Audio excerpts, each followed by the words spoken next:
The following is brought to you by the People's National Party.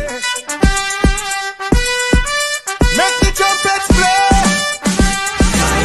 Jamaican people want better. Economy coming like stormy weather. Ancestors are turning on them grave.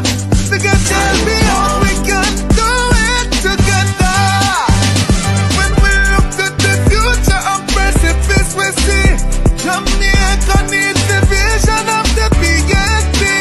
People said the bag of promises, them can't carry go shop. And the crime rate getting higher, wonder when it does stop, comrades. Jamaican people want better. Economy coming like stormy weather. Ancestors are turning on them grave. We can tell me how. The proceeding was brought to you by the People's National Party. The scale of dealing with anti-corruption issues. So there is a learning curve that we are going through. What is important is that the government supports the development of the institution so it can accelerate very quickly on that learning curve and provide the resources so that they can move very quickly on the learning curve, and that the government does not intervene or interfere. And that message goes to the opposition as well. Leave the anti-corruption and policing agencies to do their jobs. I know why you come to me with that foolishness, you know. You elect a prime minister, and is a prime minister run the country. It is time we learn to hold our leaders accountable for their actions and stop making excuses for them. Stop making excuses. Otherwise, go elect the people who really run in the country. And I don't want the right side of the argument. Hold the people you elect accountable and stop making excuses for them. Hello, welcome. Happy Tuesday to everyone. Happy Tuesday to those in television land. Happy Tuesday to our silent supporters. Happy Tuesday to everyone in the chat. And let me just take the opportunity to say from now, since we're not going to be seeing you guys tomorrow, happy Independence Day when it comes tomorrow, Jamaica. Happy Independence Day. All right, so tonight's topic is the perfect steal with your host, Mystic Sensation, Baron and Anne-Marie, Pink Skew Green, Pastor Ricky. Reason with Mr. Rattigan is going to be joining us shortly. Okay, let me just quickly welcome those in the chat. Let me see the chat is out of control. So I'm going to say an umbrella welcome to everyone in the chat. Happy Tuesday. And also to our moderators, a special welcome to all of you, and also to our channel members. Bless up and a special shout out to all of you. So let me just remind you about the Blood and Fire Comrade t-shirts now on sale, 1,500 Jamaican dollars, male and female, and they're available at pnp.org.jm/store. That is pnp.org.jm/store. And also I am going to be pinning the link to Pastor Ricky's channel. So those who have not yet gone over to show some support, please do so once the link is pinned.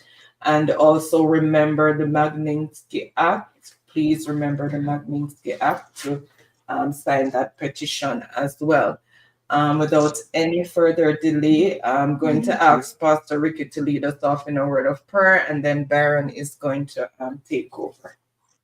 Thank you, Lady Anne-Marie. Happy Independence, General Sir Byron. Big respects. Happy Independence, Lady Pink. Happy Independence. Everyone in the chat, happy Independence. God bless you all. Father, in the name of Jesus, we humbly bow at your throne, thanking you, mighty God, for another opportunity to gather in your name, in your presence, to talk to the people in Jamaica and the people in the diaspora about matters concerning our beautiful country. And as Jamaica turned independence, celebrate independence 63 years as of a few hours from now, We're grateful, but you didn't bring us this far to leave us. We thank you for raising up Comrade Leader Mark Golden and the People's National Party as a modern day Moses to tell the wicked, evil Prime Minister wannabe Pharaoh to let the people of Jamaica go so they can enjoy the freedoms and the liberties and the beautiful island, the beaches, everything that the minerals in the ground, the bauxite, the aluminum, the copper, the gold, the oil, the uranium. Jamaica is one of the wealthiest country in the Caribbean, but you have blessed Jamaica land we love. And as we celebrate independence, we're asking you, mighty God, to watch over Jamaica. Let it be a free from violence and crime and robberies and break-ins, and while the people celebrate, we pray that it will be love and harmony and unity and togetherness.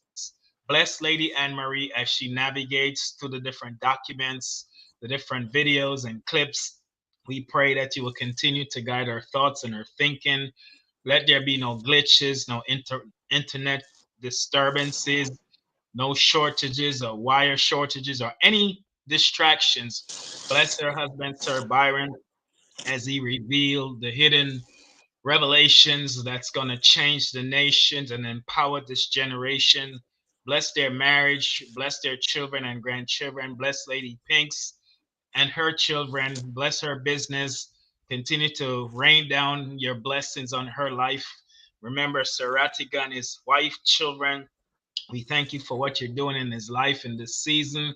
Continue to shine your glorious light and bless their marriage. Bless Melton Pot and his wife and their children and grandchildren. Thank you, Lord, for the family in the chat. We would not be here if it had not been for those who sacrificed their times Tuesdays and Thursdays to be a part of the Mystic family and to be empowered with knowledge and understanding and wisdom. We thank you tonight. Let your will be done. In Jesus' name we pray. Amen. Amen. Amen. Amen. Okay, and let me just say that we'll also be joined shortly by Melting Pot as well. Let me just go ahead and play this. Make the trumpets play. Make the trumpets play. I am Alan Bernard, People's National Party candidate for Northwest St. James. I am offering myself for service because I believe in the genuine empowerment of people and communities. I envision stronger community bonds, better access to basic communities, modernized infrastructure, and a broader local economy. From establishing a primary school and accelerating the construction of a health center in Norwood, to improving water systems, upgrading playfields and community spaces, and expanding positive youth engagement through civic leadership, sports, and the creative arts. My mission is to put the people back at the center of local governance. We also intend to grow a new business class, a generation of social entrepreneurs, individuals who create not only economic value, but also social, cultural, and environmental impact for Jamaica. Citizens, this is not politics as usual. This is alternative politics. The time has come for a rebirth in Northwest St. James, a time to reclaim hope and embrace leadership with heart, vision, and courage. Time come, my people. Time come for a better life in Northwest St. James.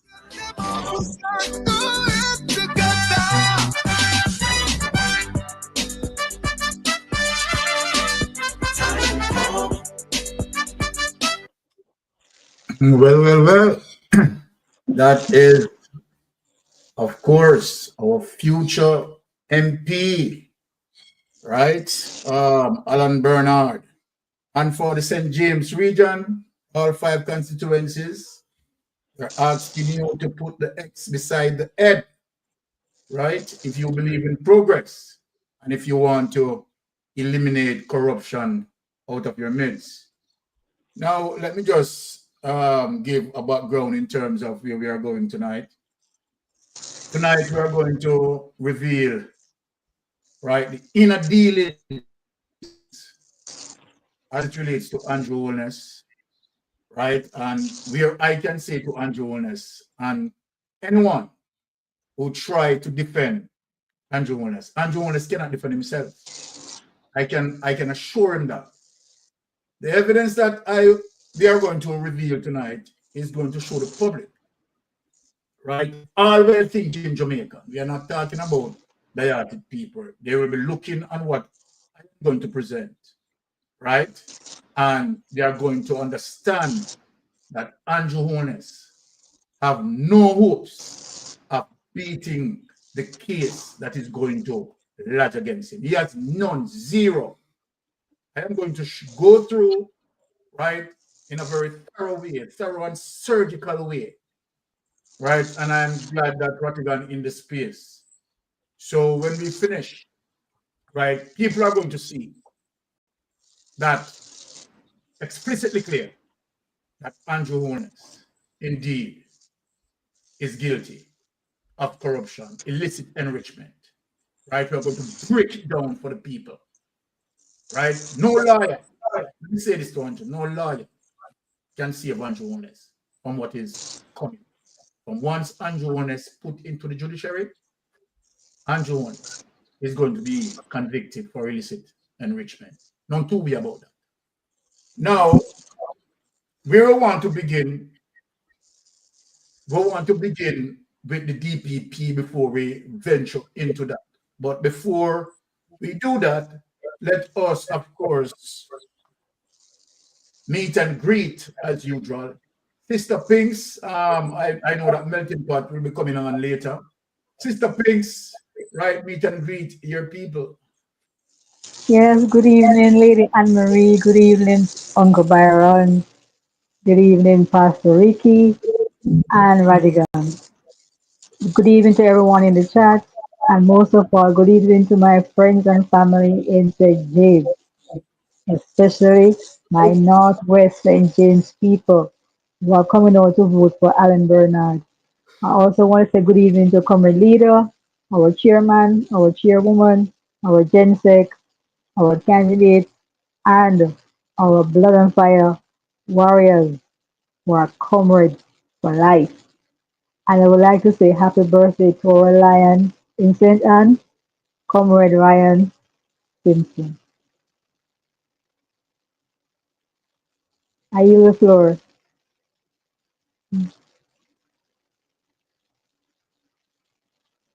I yield the floor.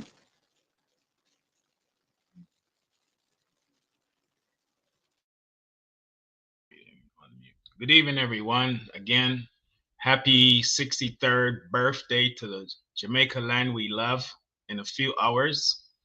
And I am in agreement with what Sir Byron just said.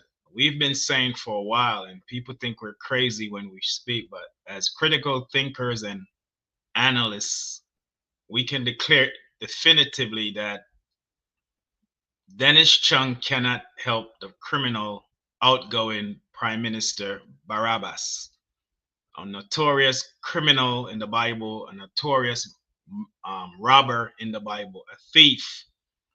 The DPP on their way out in a few weeks cannot help Barabbas.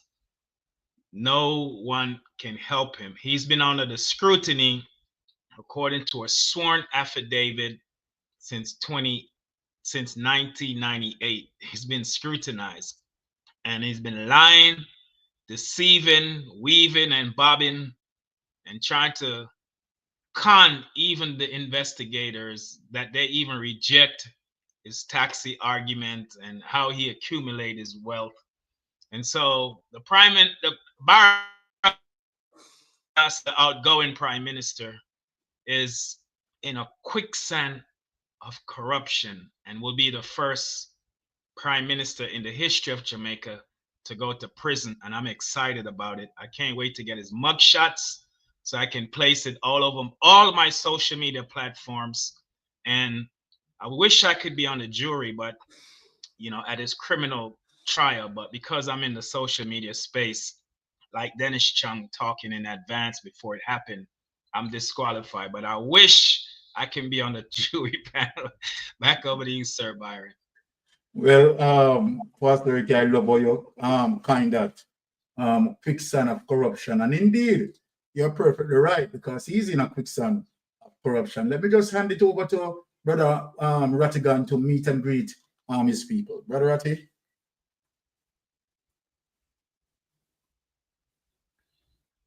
Can you hear me? Yeah. Loud and clear and powerful, man. Okay. All right. Good, good. Good evening, everyone. Pinks, big up yourself. Pastor Ricky, Lady Ann, Lord Byron, all of the people in the chat, the audience. It's a pleasure to be here.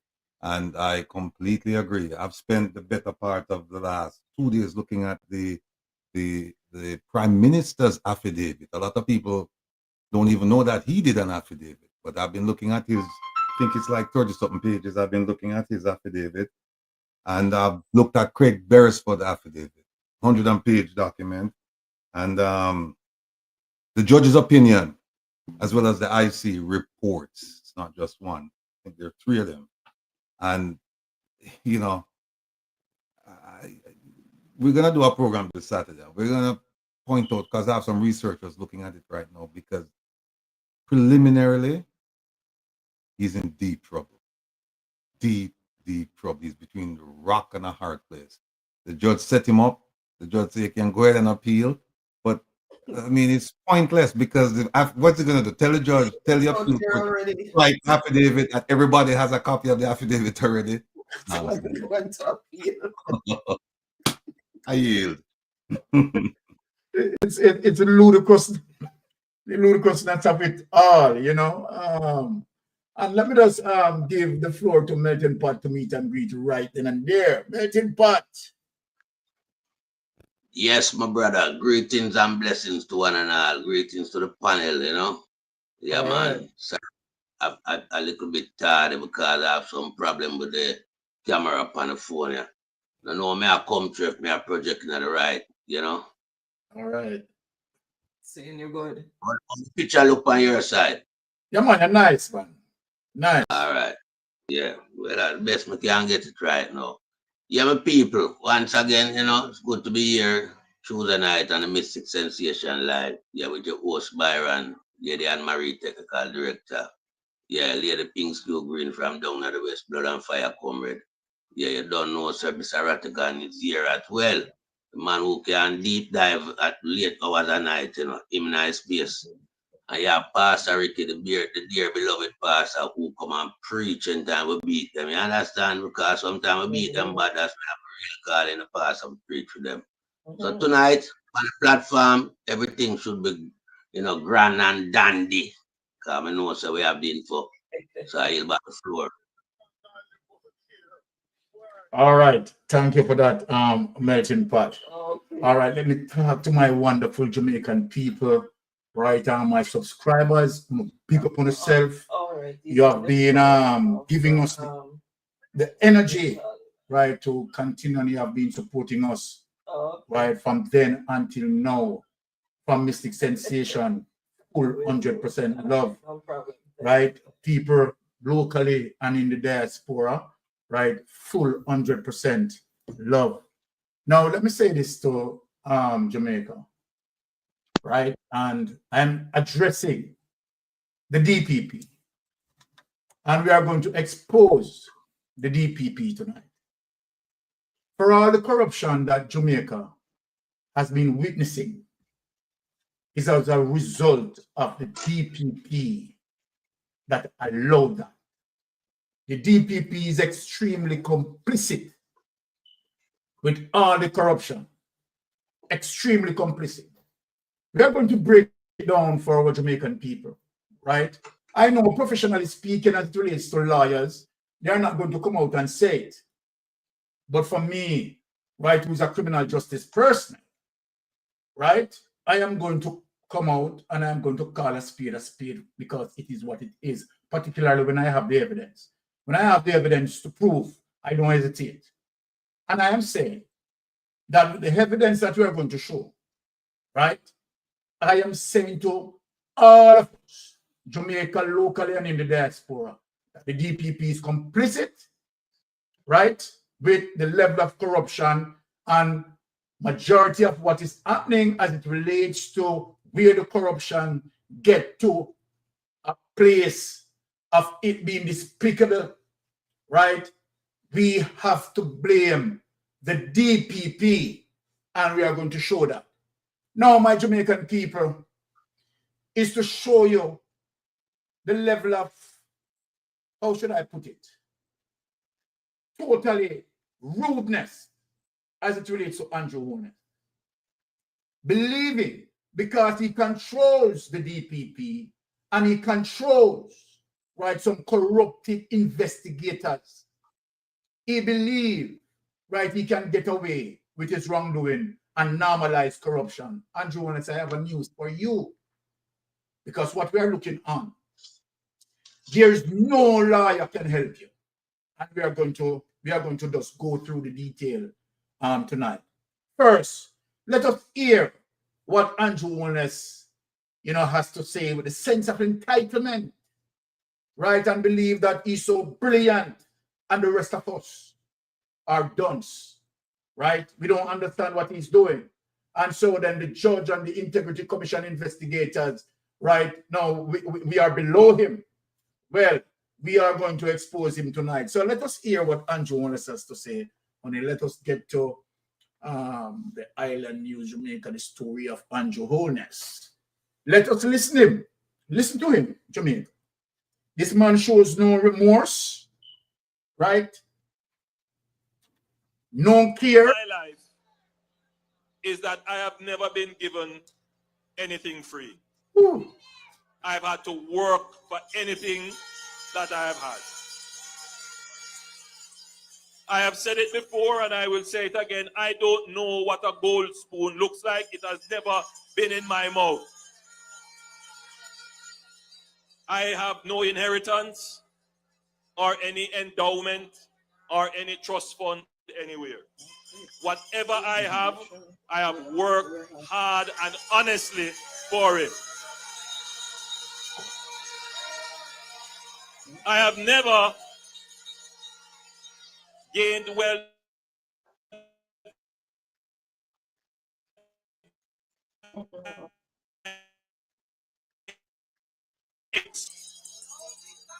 to you that my ethic is that I believe in working for what I have. By the sweat of my brow, I shall eat bread. And that is the ethic of the Jamaica Labour Party. We work for what we have. And in the same way, we are working for the third term.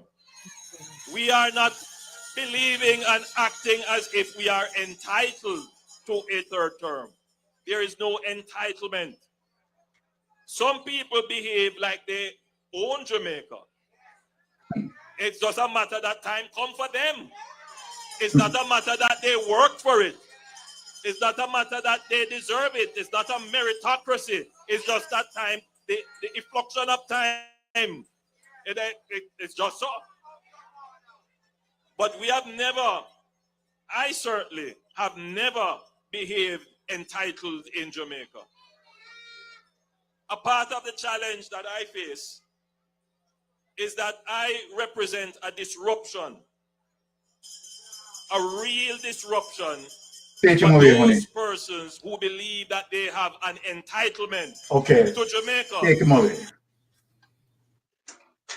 Let me address him as it relates to his so-called reverse psychology that he's using. As you talk about entitlement, Andrew Holness, let me remind you.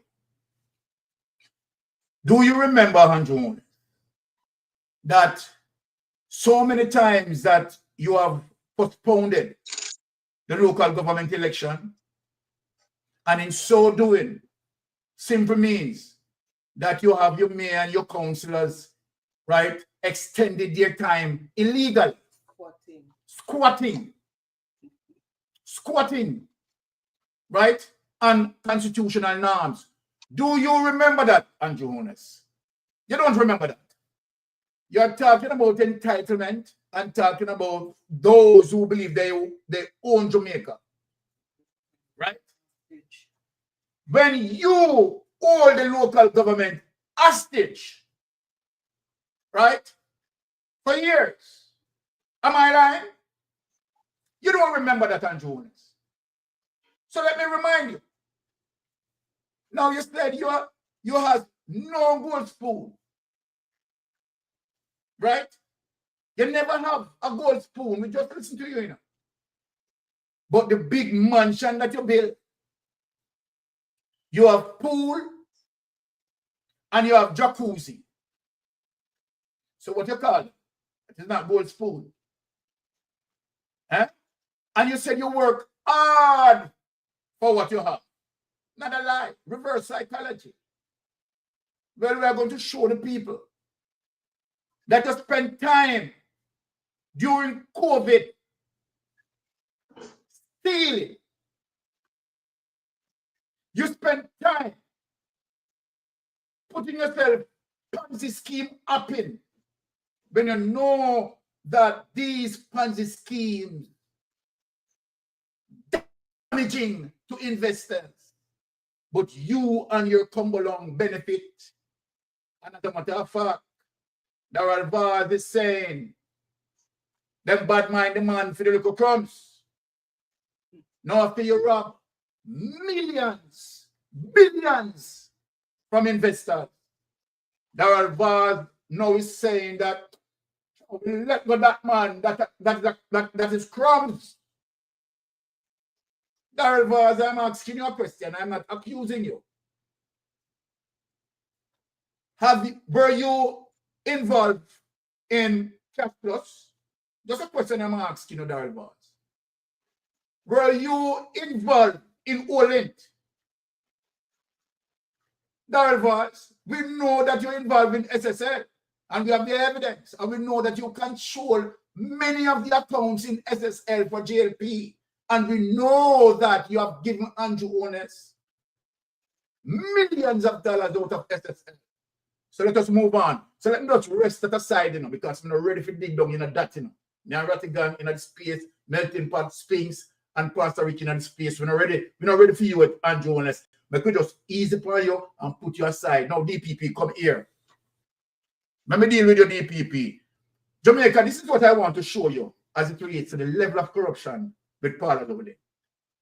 I am going to show you a similar system, Westminster system, in the Caribbean, right, that deals with corrupted politicians and make a comparison, right, with Paula Lovely. And I'm going to show you, explicitly clear.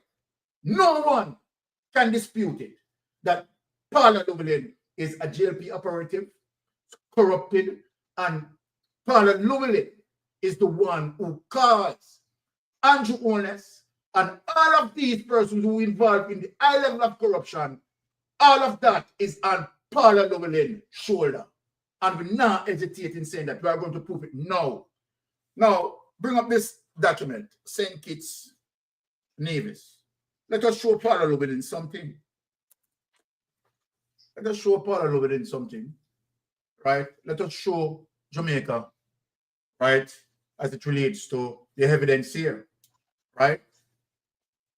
That when it comes to high-profile case, particularly involving GLP, right?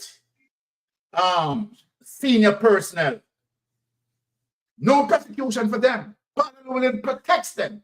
Now, Paula Llewellyn, if you are listening to me, please take a page out of the St. Kitts DPP book.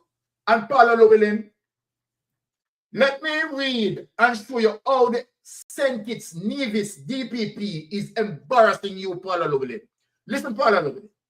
St. Kitts Nevis DPP filed charges against 9 defaulters under the Integrity in Public Life Act. You hear that, Paula Llewellyn? You're not going to do something there. You're not going to do that. Bastarat St. Kitts St. Kitts and Nevis Director of Public Prosecution, DPP Adlai Smith, has filed charges against 9 defaulters under the Integrity in Public Life Act, taken under the Integrity in Public Life Act. So this DPP, right, signed, right, with the Integrity Commission, right, investigators, right, and definitely charge these people. You, Paula Llewellyn, is going against our Integrity Commission investigators. You are corrupted. Now look what this DPP had done. 2 public officials have been omitted and 1 extension granted per the list published. DPP Smith enforcement action is a follow-up to an initial press release issued on January 11, 2024, and public officials who failed to meet the filing deadline on 26th of January 2024. You hear that, Paula Llewellyn? Paula Llewellyn, more I listen, you know. In a press release dated February 1, 2024, DPP Smith advised, as the DPP, I am tasked. Hear what Paula Llewellyn, listen to what this DPP is saying. Listen, Paula Llewellyn. Let me quote. As the DPP, open quote, as the DPP, Paula Llewellyn, you hear me? I am tasked with upholding the rule of law and ensuring the high standards of integrity among public officials, end quote. You hear that, Paula Llewellyn? Have you heard that? Adding, open quote, as of today, the deadline for compliance with the mandatory declaration requirements has passed. It is with regret that we note several public officials have failed to meet this obligation.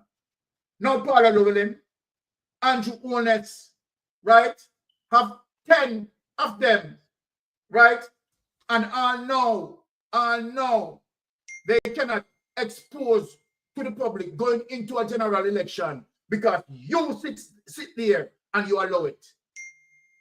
Omitted an extension from the list. In accordance with earlier warnings, this is the DPP saying this. Complaints were filed on January 31, 2023 against public officials who failed to comply. The names of 2 public officials have been omitted from the list below pending a legal opinion regarding the effect of their resignations and their obligations to file.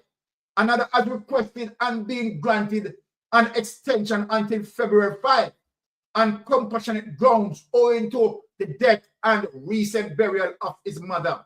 DPP Smith explained. So this DPP is working with investigators and very serious about prosecuting these people. And remember, you know, these people have not done half of what Andrew Holness and his confederate done, you know. This situation that the St. Kitts DPP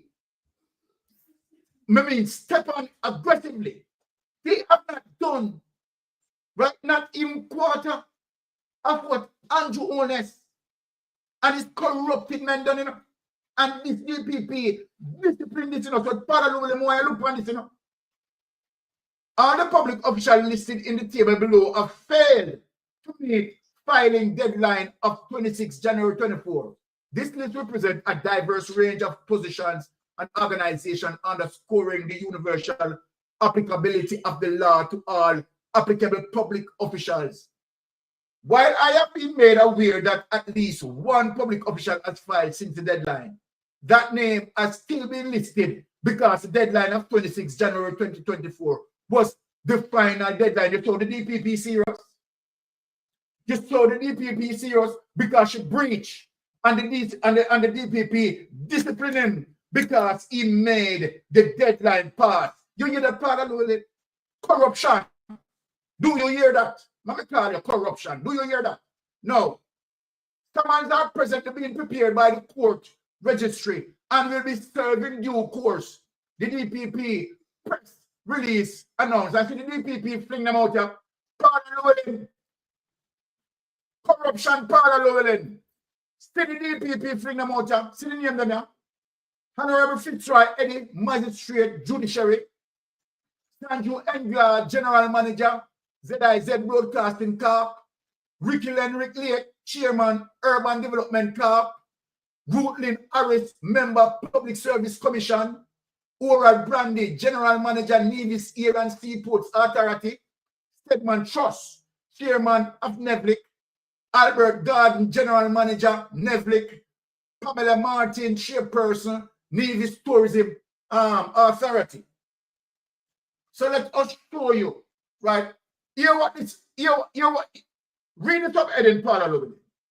Eh? Because your behavior causes us to lose places on the corruption index. You and Andrew Wallace. Combating corruption and maintaining public trust. You hear that? Now, let me reinforce this to you, Paula. Paula, open quote. Hear what the CPP said. I wish to reiterate the importance of these declarations in combating corruption and maintaining public trust. Paula Lubelin. Do you hear that? Have you heard that, Paula Lubelin? The DPP said, I wish to reiterate the importance of these declarations in combating corruption and maintaining public trust. Where I to fail to follow through on my warning of certain prosecution, not only would the credibility of my office be damaged by a shame, but it would also set an harmful precedent that laws can be disregarded, and that's why Andrew Owens and Darren Valls continue. Darren Valls, you're going to prison for the $1.4 billion. You only bring in few buses, and we are watching now. You said by July, all 110 buses should be here, you know. But sure, you know, you have willing to defend, you know. You continue to hurt taxpayers, you know. You continue to wicked to taxpayers, you know. So I show you this, you know.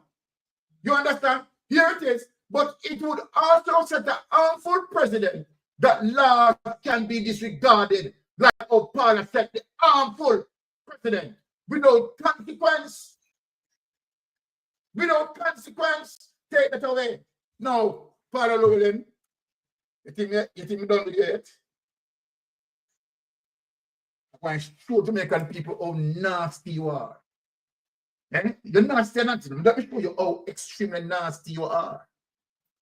Now, Paula Llewellyn, we see Andrew Owens upping from Ponzi scheme to Ponzi scheme to Ponzi scheme. Right? At the same time, coming out and talking about FinSac and talking about the 90s financial meltdown. This is how wicked this man is. This is how vicious and vindictive this man is. Knowing very well that he may be a part and parcel of the situation. Knowing very well that Edward Seaga, who at the time, Andrew Owens, managing certain accounts, borrowed $31 million that helped cause the financial meltdown, and Andrew Owens have the audacity to come out on public platform and pointing fingers on Omar Davis. What did Omar Davis done? Try to save the system, the banking system. Try to save the bank. And yet, Andrew Owens, Edward Seaga, crippled the situation. Edward Seaga, Dan Crawford, Paul Shenyong and Associates, and Hugh Croskery, where Andrew Owens is running with. And you're coming out. You don't have no shame enough. You don't have no shame, but wait. Now, let us get into the archive here. Jamaica citizen plead guilty. Now, people, the reason why I'm going to show this is in the Ponzi scheme. And what I am going to show you, Jamaica, is that for the corruptors who done their Ponzi scheme in Jamaica, They were not prosecuted. They were not prosecuted. But I am going to show you that one of them who had done their corruption and went right into America, guess what? Get prosecuted. So Paula Lowell, let me ask Paula Lowell. All of them who corrupt themselves and rob investors, why you have not prosecuted one? And one of them who tried in the United States get 10 years in prison. You wouldn't have done that, Paula Lowell. This is showing Jamaica how complicit you are. Let me read it and show people. This is no joke. Put up this document on it. All Jamaican citizens plead guilty. Let us show Jamaica where we are going and show how corrupt and demonic, you understand, this so-called DPP is. Down to our own co-worker is saying that she's corrupt. Now here it is, people, right?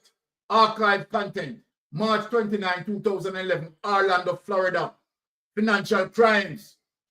Financial crime, Paula Lowell. Jamaican citizen plead guilty to 220 million international Ponzi fraud and money laundering scheme because guess what? He's on a different platform. He's not in Jamaica. Eh? If you're in Jamaica, you're not saying you don't do it. You understand? And Paula Lowell, you'd have let him off. You would have let him off. Now watch this. Orlando, Florida, David A. Smith, a 41, a Jamaican citizen who was living in the Turks and Caicos Island, pleaded guilty today to 4 counts of wire fraud. You hear that? Andrew Wallace, listen to this, you know. Listen to them wire fraud, I know. 1 count of conspiracy to commit money laundering. Andrew Wallace, you listen to this? And 18 counts of money laundering. I hope you listen to this in Andrew Wallace and Darrell Bars. Smith's guilty plea follows an investigation conducted by who? The U.S. Immigration and Customs Enforcement, ICE, Homeland Security. You think, let me stop right here, so people. When I tell you, say, the level of corruption with DPP and the investigator, you understand? This a boy, this a brother, you couldn't get where. You understand me? Couldn't get where because he's up on a different platform. And these people is going to take him to task and dig him down and prosecute him. This, my Jamaican people, is going to happen to Andrew Honest because Andrew Honest is the Swiss system. So Andrew Honest, I don't believe you can Jamaican people and can do a rare blah, blah, blah, blah, blah. You understand? Trust me. Trust me. The jail just right behind your back. You understand? Actually, your back is not resting. You understand? On the concrete metal. We can tell you that. Now, and here it is. Conducted by U.S. Immigration and Customs Enforcement, ICE, Homeland Security. Investigation, HSI, the Internal Revenue Service, and the Federal Bureau of Investigation. Right? Investigation, right? The investigating the flow of illicit money across U.S. borders and journalists. But listen to this, you know. And the criminal enterprises behind that money is one of our top priorities, said Susan McCormick, special agent in charge of ICE, HSI in Tampa. These types of financial schemes. Listen, Paula Lowell, and listen, Andrew Wallace. Let me talk to you. Let me talk to you because you are ravishing Jamaican people. Hear what the United States is saying. These types of financial schemes, which is the Ponzi scheme, or which Andrew Honest knows they're a Ponzi scheme, not only damage the lives of the victims. You hear that, Andrew Honest? You exploit our Jamaican people, Andrew Honest. You have exploited our Jamaican people. Let me read it over to you. These types of financial schemes not only damage the lives of the victims, but the international money laundering involved poses a direct threat to the security of the U.S. financial system. Last year, Smith pleaded guilty to fraud and conspiracy charges filed in Turks and Caicos Island arising from his investment scam there, and he was sentenced to serve 6.5 years in prison. Take this away. Now, Jamaica, where am I going? To show you the apparent corruption of Paula Llewellyn, normalizing the corruption with Andrew Holness and Darrell Vaz and many more criminals. As I said, it's a kleptocratic government. Look on this move now, people. Fraud case against Cash Plus. Freed. Paula Llewellyn freed. Paula Llewellyn freed. When we're talking about the corruption with the DPP and the Jamaican, some of the top investigators, this is what we get. Look at the result of this. That's why I'm showing this now. See there, freed. Fraud case against Cash Plus boss Carlos Hill crumbles. It must have to crumble. And Paula Llewellyn, it has to crumble because Andrew Holness involved in it. Andrew Holness, right, has his account in Cash Plus. Can you imagine people exploit the Jamaican people and so they have to free him because him is one of the organizers. Likewise, Andrew Holness is the organizer. Right? Dump millions of dollars. I'm telling you. Let me tell you something, Andrew Holness. You can't get away. The fraud case against former Cash Plus boss Carlos Hill has collapsed. You know what collapsed? Because of Paula Llewellyn and DPP. The man accused of fleecing thousands of Jamaicans walked free from court early Wednesday afternoon after the prosecution told the court that no evidence would be offered against him. Take it away. Take it away. Take it away. Now, my Jamaican people. Now, SSL. No. You cross-carry has not been interrogated or asked any question. Let me show you the document, people. SSL founder denies being involved. And Paula Llewellyn leave him alone. Well, on the panel, me have two more people, just rush one, you understand? Now, look on the slackness, people. Slackness. SSL founder denies being involved in any fraudulent activity during tenure at brokerage firm. Can you imagine? Can you imagine? Attorney at law Peter Champney, lead counsel for U Croskery, founder of the Fraud Its Tax and Security Limited SSL, has professed his client innocent as controversy continues to mushroom in a broadening fraud scandal at the brokerage firm. It has come to the attention of Mr. U Croskery that his name has been mentioned alongside others in recent media reports relative to the current inquiry into the business operation of Stock and Security Limited, SSL.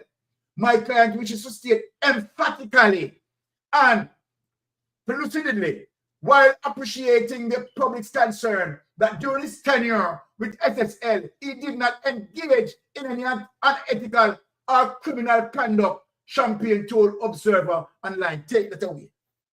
Take that away. Now, let me show how corrupt the system is. Because you cross-carry is not you cross-carry first. It is not the first rodeo for you cross-carry.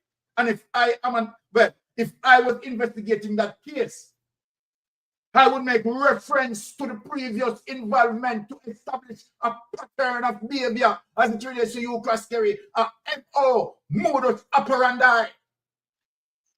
And you are going to tell me that the criminal justice system as it relates to Paula Llewellyn and investigators allow him to slide.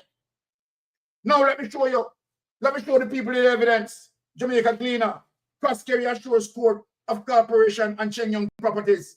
Unbelievable, impossible that this man slide with the pattern of behavior. Now people, look, watch this. The Supreme Court has lifted the injunction against you cross-carry in his capacity as trustee of Phoenix Note Holders Trust. The stockbroker has announced in a public statement. And people, what I'm reading, this is the incident, one of the incidents that caused the 90s financial meltdown with Paul Cheng Young and Hugh Croskery, both of them. Justice Major Cole Smith had initially placed an injunction on Croskery to make 10 and had given him 14 days to declare the locations of all assets held by him on behalf of Phoenix, whether in his own name or nominees. Let me explain this paragraph. This is the same behavior that Andrew Holness had done and those who involved in Cash Plus and Olint. Take investors' money and buy up properties all over the place. You understand the wickedness, the evil of these people? Croskery says he has given his undertaking to the court not to dispose of any assets held by the trust without notice or consent. On look at now, people. The assets were frozen in mid-April on the application of Jamaica Solicitor General Michael Hilton QC, who had traced ownership of the properties held by Phoenix to Paul Cheng Young, former head of the collapsed Eagle groups of companies, and this in the 90s. This is one of the situations that caused the financial meltdown. The Miami court has since lifted the freeze on Cheng Young, which means he is free to transact business with them in the jurisdiction. Croskery said of his role in the trust that he acted purely in a representative capacity as trustee for a small group of investors who put up the funds to purchase houses. As trustee, he ensured that their investments were protected. What it did, you ensure that their investment was robbed, the statement said. Courts in Jamaica and Florida had barred Cheng Young and Croskery from disposing of the assets and the application of Eagle Merchant Bank and Crown Eagle Life, two of Cheng Young's former companies commandeered by the Jamaican government at the advent of the financial sector meltdown. When you hear that, people, at the advent of the financial sector meltdown, Croskery has again asserted that the freezing order was not related to insecurity, broken stocks and security limited. Formerly what, people? Paul Cheng Young and associates, of which he is a chairman. Hilton presented evidence. Now listen now, people. Hilton presented evidence to the Kingston and Miami court showing that Cheng Young, despite a court order on May 4, 2006, to declare his asset and not to deal with or dispose of any properties without approval. You know what he had done? He had transferred 19 properties to Croskery on May 12. So let me ask you, Paula Llewellyn, you know this behavior? In Paula Llewellyn, investigators who they investigate SSL, who not see this behavior with you, Croskery? Who not see this? Who not deny? Who not remember this happened? Who not remember this happened? The deja vu in SSL, where you, Croskery, is concerned. Now look, just days after the judgment against him to pay over $900 million plus interest, 3 other properties were transferred to Croskery on May 24 and June 15, right of that same year. Take this document away. What kind of investigation? Paula Llewellyn? What kind of investigation that you have done? And have you shown now explicitly clear that you are corrupted as it relates to the consolidated report, as it relates to the investigation into SSL, and where the forensic expert had completed their report and recommend charges on what you do? What did you do, Paula? You sit on it and playing games that they need to give you more information. Paula Llewellyn, you're complicit. You are the one that allowed Jamaica to be like this in the high level of corruption. Paula Llewellyn, I am blaming you as it relates to Andrew Holness' behavior and the entire GLP kleptocratic government. Paula Llewellyn, this is on your shoulder. Now let us show the consolidated report and let's get to the 4.0 and then we bring in the pollen. Now we are going to show you, my Jamaican people, right? This is just crazy. Let us get to 4.0. All right. Here it is, people. In plain sight, the corruption of Parliament. 4.0 SSL investigation. As I mentioned in my opening budget presentation in March 2023, this is a liar Nigel Clark. And again in March 2024, with respect to the investigation into SSL, the policy position of the government is that we will make available whatever resources are required to ensure a thorough, fair, and complete and independent investigation. Uno never called it off SSL. Uno never protect the crime scene. Uno allow people to work and damage the crime scene. Nigel Clark. And as I said, the entire blame is on your shoulder. We will also leave no stone unturned. Everybody knows I like that. We will follow the evidence wherever it may lead. Uno knows him gone and gone at IMF. You understand? Seek international assistance. Now, this is the policy that has been implemented as a country. As previously updated, Kroll Associates UK Limited, a renowned international investigation firm. But you don't believe? You don't believe that Kroll will go come right and do the investigation and lie for Uno? No, they are not going to lie. They are not going to lie. They have their reputation to protect. Right? Was engaged to undertaking an independent forensic audit to understand the facts relating to the fraud perpetrated at Stocks and Security Limited over the period 2010 to 2023. The company was selected because it did not have any connection in Jamaica and because its vast experience given the complexity of the matter. The matter is complex. What caused the complexity of the is because Andrew Wallace in it. The volume of transactions because of Andrew Wallace involved in it and the amount of GLP member of parliament who have account in ISSL. That's why it's so complex. The volume of transactions, the number of accounts held by clients, and the number of bank accounts held by the SSL network of companies. The core team working with the support of government agencies, including the FID and FSC, utilize technology, data analytics, and forensic expertise. Remember in the Parliament, you don't have half of the expertise as these forensic expertise, but yet they gave you their report and you are telling them that more needed when you don't have the expertise like these men. Now, forensic expertise to produce a comprehensive and independent report of its finding in November 23. The core report has confirmed that the suspected fraudulent activity and mismanagement at SSL and its related parties were much broader than initially understood.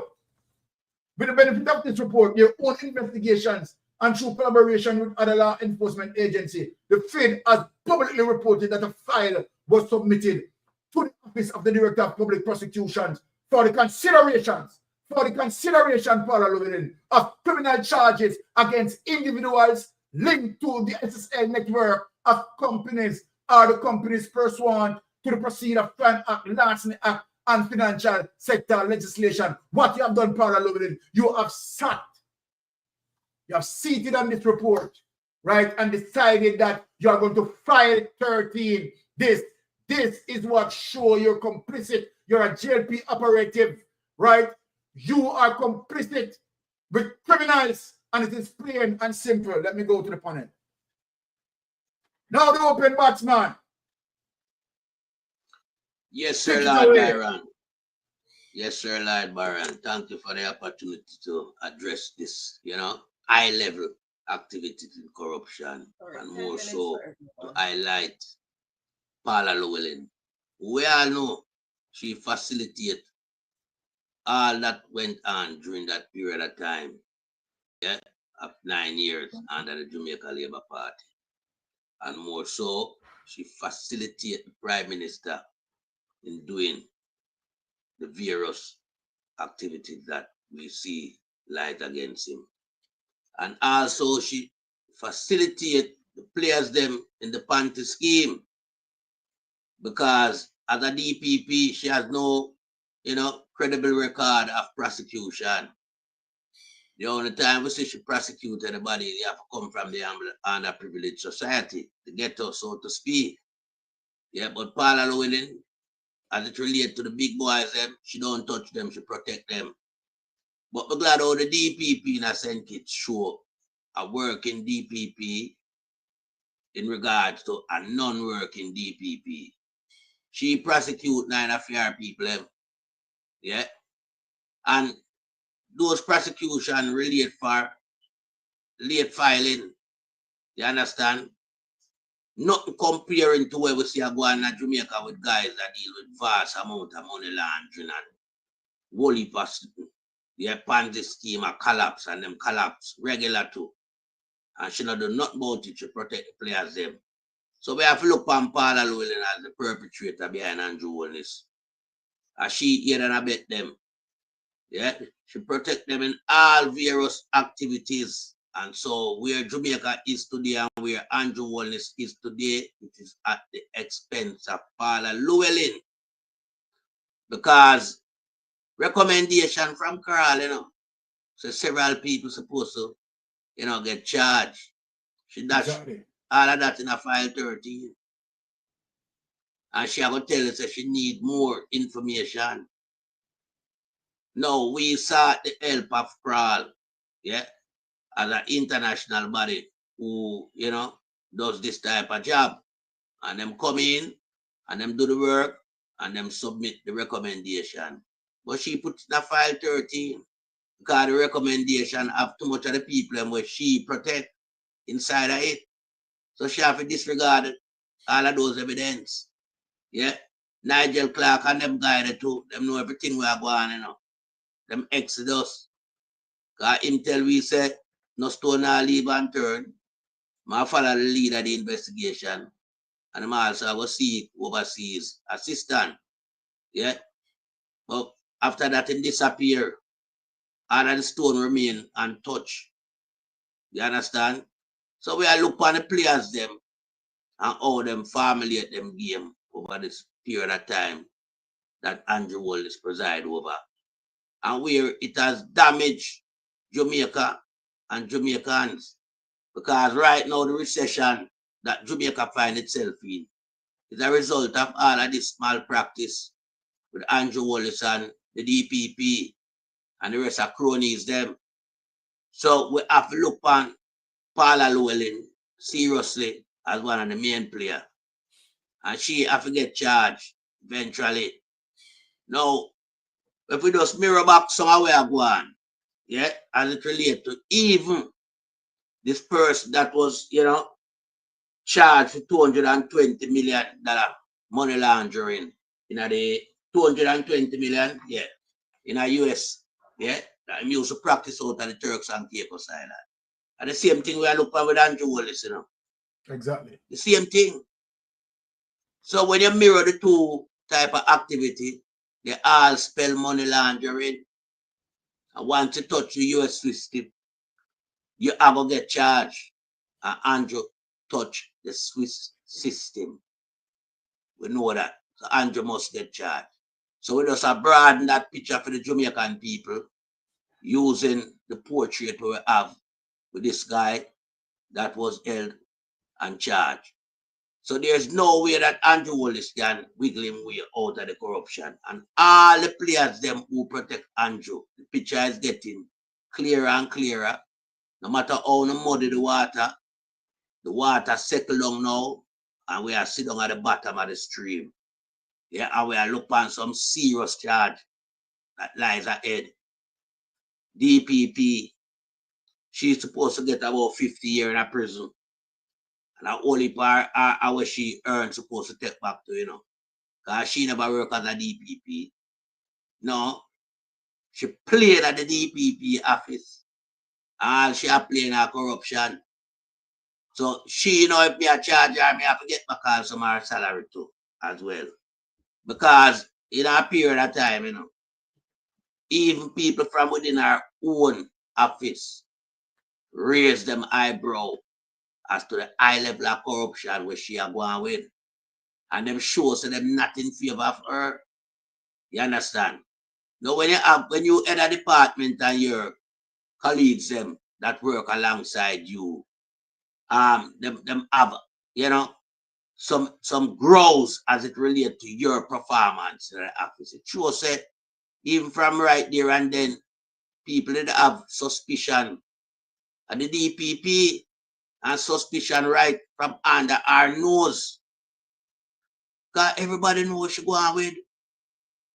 What Paula Llewellyn was doing was too plain and obvious. Not only to Jamaican, but to the entire world. We are watching Jamaica. None more so than the US Embassy. They have watched her a long time. But she feel like well, she never under no scrutiny or no microscope. For her umbrella will protect her was the Prime Minister, and she feel like that's how it stopped. So even Paula Llewellyn reassured say she ain't really idiot, you know, that dunce DPP we get, you know. Because if she know all the system have a play out, she knows she shouldn't touch it. She should have let Andrew Wallace, you know, be the Prime Minister that Jamaican elect him to be. By the first time him slip out a line, she hold him accountable. Because accountability is where you have a DPP final. You don't have hard if you play around with them players here. And they are nightclub with them, I turn it around and push it back in. That alone show who Paula Llewellyn is, because the same people where she protect, when them name mentioned in all two cases, where she let them go. She had them property, I turn it around and push it back in. Then Paula Llewellyn, you don't know, say American watch and them performance and make note of it. But them not gonna say nothing. Them just wait till the regime where you are protect fall. You're gonna see the ending of your time. Because you're gonna go alongside some people when we hear them talk about, you know. Yeah? You and them are gonna share the same compound. Because I don't think them have no woman prisoner again in that Jamaica. Think them destroy the one over Port Augustus. You understand? So them have got to show you somewhere. Because you here than a bet Andrew Wallace. You help Andrew mash up the country. You help a lot of players them like you prosper with them. You have to carry out the money laundering thing. You know so them guys don't get charged and prosecuted. But you don't even call them in for questioning, neither the police them. When you crash to go on with that SSL, you know. Right now, film thing not touch, you know. He has never been interviewed, people. Never. You understand? And that is a disaster where we never want. You understand? When a man do something, you have to draw him up and set an example so that the rest of them will think them can follow suit. You know, have a change of heart. But you Craskery, leave the island to him son Mark Craskery. I know no police will talk to him. I remember we didn't know that before, so them now go talk to him. The sensitivity we have come out of the Craskery situation, you know. We talk it, we have father lonesome before it even play out. And so said, so done. I see him where it play out. Got the man called Andrew Prince Andrew. Prince Andrew him call the Prime Minister, you know. Why? There must be some close affiliation. There must be some high-level protection for him. Yeah, Andrew Wallace the name Prince Andrew. Because Andrew make him a play in our system. Yeah? And all of them know so this guy come from Eagle Merchant Bank, yes. With Paul Chen Young. Them know we're going in the 90s, meltdown. Yeah? And it's the same guy them have. In picture can't change, it's still up on the wall. Yeah? But them bring him back in the same Ponzi scheme activity. And this time him chop the investors, them wickeder. None so more than Usain Bolt. And this lady, old lady with her 60 million. Them money there, them coming, them gone through the back door. Both money as it going through the front door, exit the back door immediately same day. This lady with her 60 million, same procedure. As it going through the front door, it exit the back door. Right. Them big whack, they're not slung in that SSL. Them just move that. 10 minutes up. All right, my brother. All right, blessings. All right, Sister Spinks, take away your 10 minutes on to respond to Well, the situation. well, let me start with Andrew Holness. I've said it already, Andrew is a narcissist and Andrew is very arrogant. And the question I would like to ask my brother Radigan is if is Andrew going to go to prison in Jamaica or overseas? Because at this point, he is involved in so much things that he could be made to serve his prison term overseas. No, he's there giving this speech on a stage, throwing shade at Mark Golden because Mark Golden spoke about his inheritance and so forth. Well, we know pirates love gold. And Jonas, you were not born with a gold spoon in your mouth, but pirates love gold. No, let's look at you're here on the stage talking in circles and referring to classism, again to divide a nation where the motto says, out of many we are one. And again, we see this classism again coming from the other members of the JLP on the stages. And Andrew, we have not forgotten that the mayor of Clarendon is actually squatting. Yes. He's a squatter. So to endorse what Uncle Byron was saying, mayors are squatting, the mayor of Clarendon is squatting. And he will be removed as soon as we get into power. So endure so yeah, just there until then. And not to mention the fact that Andrew endorsed the mayor of St. James, removing the posters of three of our candidates here. Now let's talk about David Smith. I think it was David Smith who when he was charged in Jamaica and the case was going on in Jamaica, he ended up in a wheelchair and became sick. We see the same thing happen with Gene Planton from SSL. You know, Yes. the wheelchair tricks again, trying to con the nation. We have seen that one before, not working again. No, while Gene Planton is in jail without bail, Hugh and his son is free to fly and out of the country along with his son, go and travel the world, see what is happening out there in the world, enjoy what's happening in the world. And Andrew, we need a full report before election because we want to know whose names are involved. We would like to have a copy. We should not have a right after we pay so much money for it. We taxpayers pay so much money for it. You have to wait until Paula, your friend, your puppet, decide when she decides to want to open the covers of the core report to us. No, we need it now. And on correction there with my brother melting pot. It's not just Ghetto youth that the DPP targets, she targets the PNP people also. Remember what happened when two of our members' guns went missing? Okay, our people were charged, the PNP members, candidates were charged, while the GLP members were given free pass. Yes, that's Free true. pass follow. We're not forgetting that one. True. The other point that Melting Pot made, Paula, you need to go to court. We should take you to court because your travel documents should be revoked also because we need you here to answer the questions. You have a lot to answer too.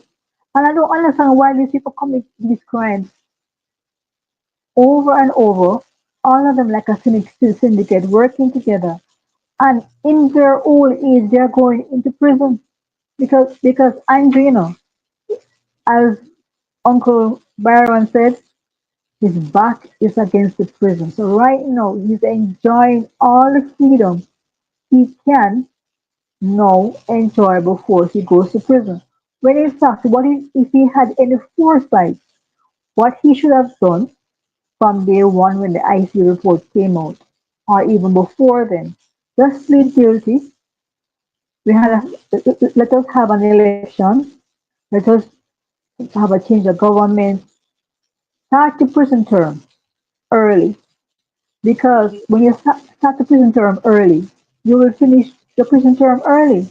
And a plea deal would have given you a shorter time to serve, and you will have time to come out back out of prison to enjoy your grandchildren and enjoy your life after. But then again, you probably decide to, okay, let me enjoy all the freedom I can now and spend the rest of your life in prison, because trust me, and that is exactly where you're going.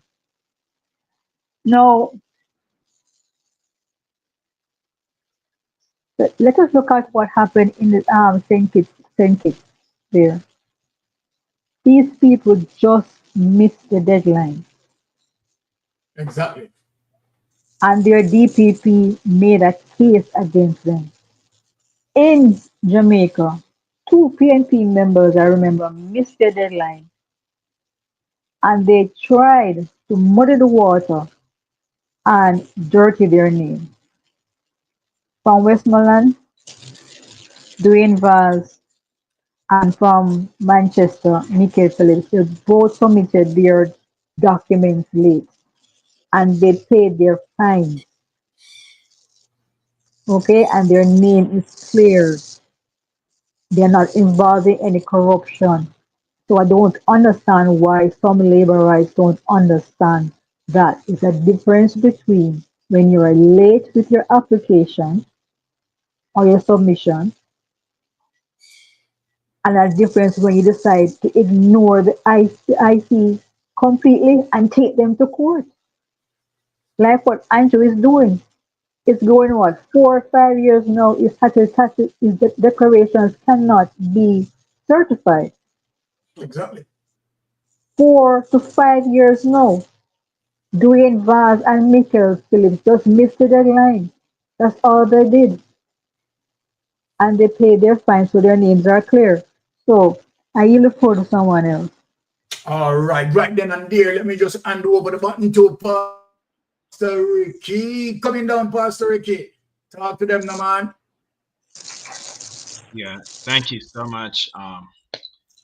Well, first of all, when the Prime Minister went on a concession speech on Sunday evening to say that third term is not guaranteed, I think he was playing psyche, mind games. This man is desperately trying to win, and as they say, at any cost, they will do anything to win. I used to play sports growing up.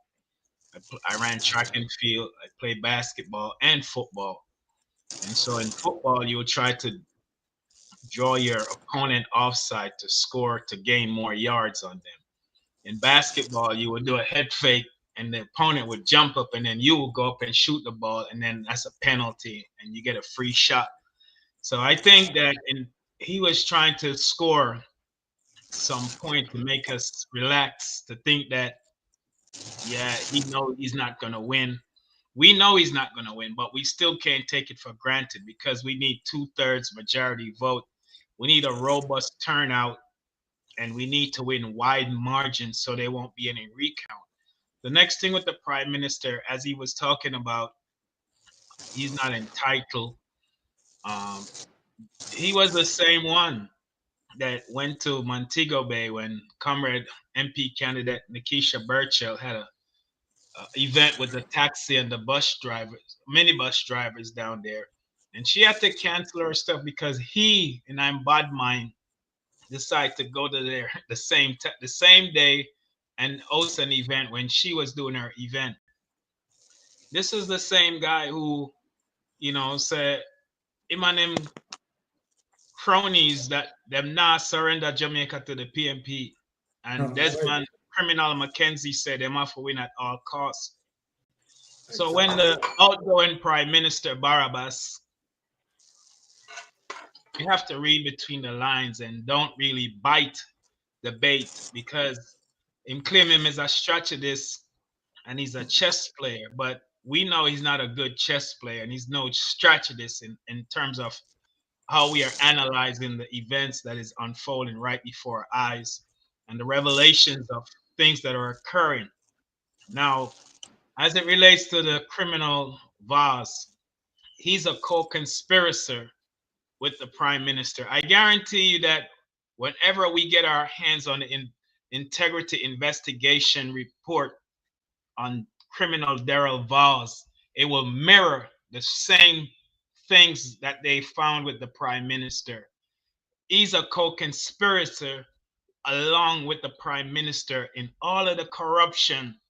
And Sir Byron pointed out, you asked the question, was he involved in Olin? Of course. There's no doubt about that. Was he involved in Cash Plus? Of course. There's no doubt about that. Was he involved in Paul Cheng Young and Associate? Of course. There's no doubt about that. They all are the same players moving from one Ponzi schemes to the next. And we all know from what the whistleblower said, he managed multiple accounts in SSL, and also he borrowed money from SSL to pay for his daughter's tuition for college. Not only that, but he confessed publicly by putting out a document and a statement that his son-in-law was the beneficiary of the SSL building, which is a crime scene. So Daryl Vaz is a co-conspirator, and you cannot separate Daryl Vaz from the crimes of the prime minister. They're both collaborating, colluding, whichever descriptive adjective you want to use. They're both criminals, and both of them should go to prison. Now, as it relates to the corrupt DPP, you know, it's a web of them. I'm not just she alone, but I know Section 94 gives her so much power in the Constitution. She have the right to stop any prosecution and the right to start any prosecution. And this is why I don't like the Westminster system in Jamaica. And I said it, but I know a lot of people don't like that, but it's the truth. The Westminster system works well in England, you know, and we see how many prime ministers have to resign, and we see how many people go to prison in England. But in Jamaica, the protection, the web of protection, you have Chan, who's the National Minister of Security, who's a known criminal. I mean, just read what WikiLeaks said about it and revealed money in a gang on money laundering and gun trafficking. So you have the head of MOCA, the head of CTAC, the head of the FSC, FID, the head of FID. All these, the head of TAJ, Tax Administrator, all of these Auditor General reports on all these money that is gone, $3 trillion. What the ICA revealed on the Prime Minister last September 2024 in their criminal investigation as it relates to his financial crime, that revealed he was involved in money laundering, tax evasion, racketeering, conspiracy to commit investment fraud to Beretta by getting a $50 million loan with no real collateral.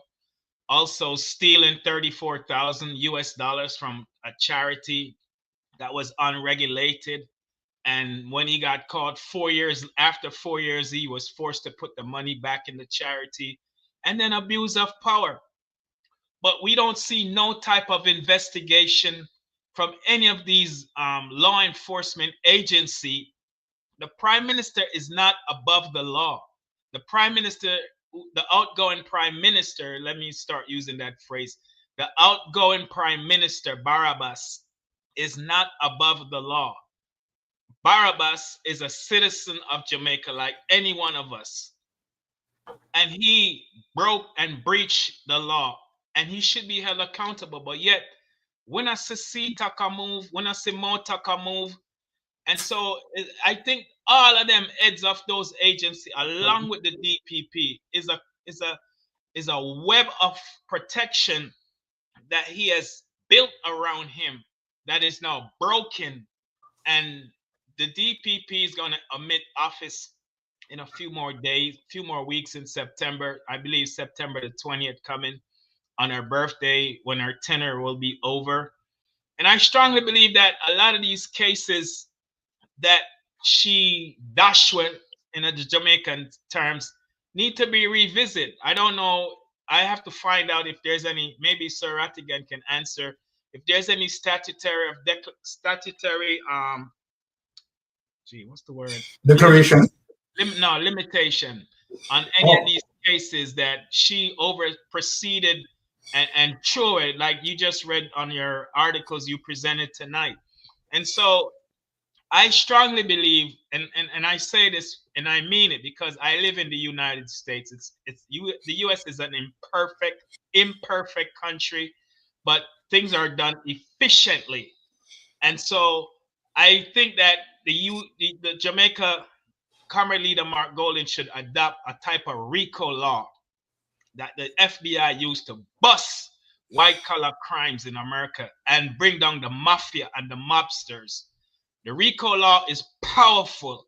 And if anybody watching that has any contact with Sir Comrade Leader Mark Golden, he needs to research the RICO law and pass that law in a Jamaican version in the parliament, because Jamaica is not everything I go on a white collar criminal. White collar crimes has destroyed Jamaica. Everything we are talking about from how many years now, white collar criminality at the highest level. And so I think that the DPP office needs to be obsolete. The DCP, the Director of Corruption Prosecution Office, should be obsolete. I believe that them should split up and have decentralize the DPP office and have a DPP in Cornwall, Middlesex, and Surrey. Just like in the United States, you have different U.S. attorney that works out of the Department of Justice, DOJ. And so those three DPP should be able to collaborate. And if the national security minister is corrupt, he should be charged. I believe that the Integrity Commission should have arrest powers, prosecution powers. You don't turn over prosecution to one individual. This is why, as Sir Byron is showing us tonight, it's the epicenter of protecting criminals in high places in our government. And so strategically, we have to start. This is a teachable moment in the history of Jamaica. What we have witnessed from this prime minister going back to 1998 till present, that and I'm very shocked because the banking laws were all right, Pastor Ricky. Time up with that. Right, so we have good Pastor Tabor. Sorry for that. The time is up. All right, Brother Rattigan. Thank you, Pastor Ricky, for that impactful message there. Now, Brother Rattigan, let me say, do a precursor before you come in. We have seen St. Lucia DPP, right, as it relates to, disciplining, right, these persons who just basically, right, just, forgot as it relates to the time that they're supposed to file. And as a result of not filing on time, right, that DPP in St. Kitts disciplined them. Now, in comparison to Jamaica, DPP, you have seen a whole different ball game. Illicit enrichment and so forth and so forth. And you have seen where at one point where the Prime Minister, right, being investigated for illegal awarding of contract to Gavin, and then the case got dismissed because of abuse of process. Right. So when I look on the situation as it relates to St. Lucia and Jamaica, right, try to summarize as it relates to our DPP who should have executed, right, her responsibility in a professional way. Right. So try and summarize that for us. All right. Under Section 34 of the Integrity Commission Act, the corruption prosecutor has the responsibility of prosecuting cases. Now, she's subject to Section 94, which says that the Section 94 of the Constitution, and remember the Constitution is the supreme law of the land, and it says that the DPP is the supreme prosecutor. As Pastor Ricky mentioned, she can start cases, She can take over cases. She can discontinue cases, except for military cases or cases where there has not been a judgment. If there's no judgment and they're not military cases, then she can take it over. She can discontinue it. So the systems are slightly different, because here's what happened. With our integrity commission, the person who's responsible for prosecuting matters, the corruption prosecutor. Now, her decision, the corruption prosecutor's decision, can be visited by a request made by the corruption prosecutor herself. She can go to the DPP and say, listen, I have this case here, and I just need some input from you as to whether or not I should prosecute. Or the commission can request the corruption prosecutor to go to the DPP and ask for an opinion. Having said that, the DPP can at any time take over any of those cases. So even though there's a prosecutor between the investigator and the DPP, which is a corruption prosecutor, the DPP could always leapfrog and say, I'm going to take this case and I'm going to do whatever I want to do with it.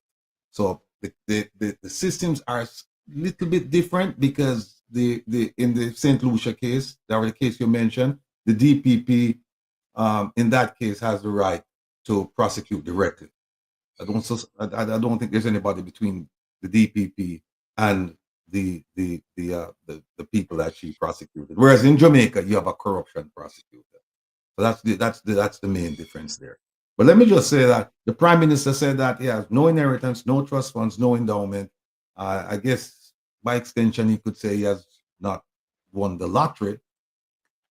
The burning question, when you read Craig Beresford's affidavit, and when you read the report put out by the Integrity Commission, the burning question is this: where's the source of funds? Where did you get the money from?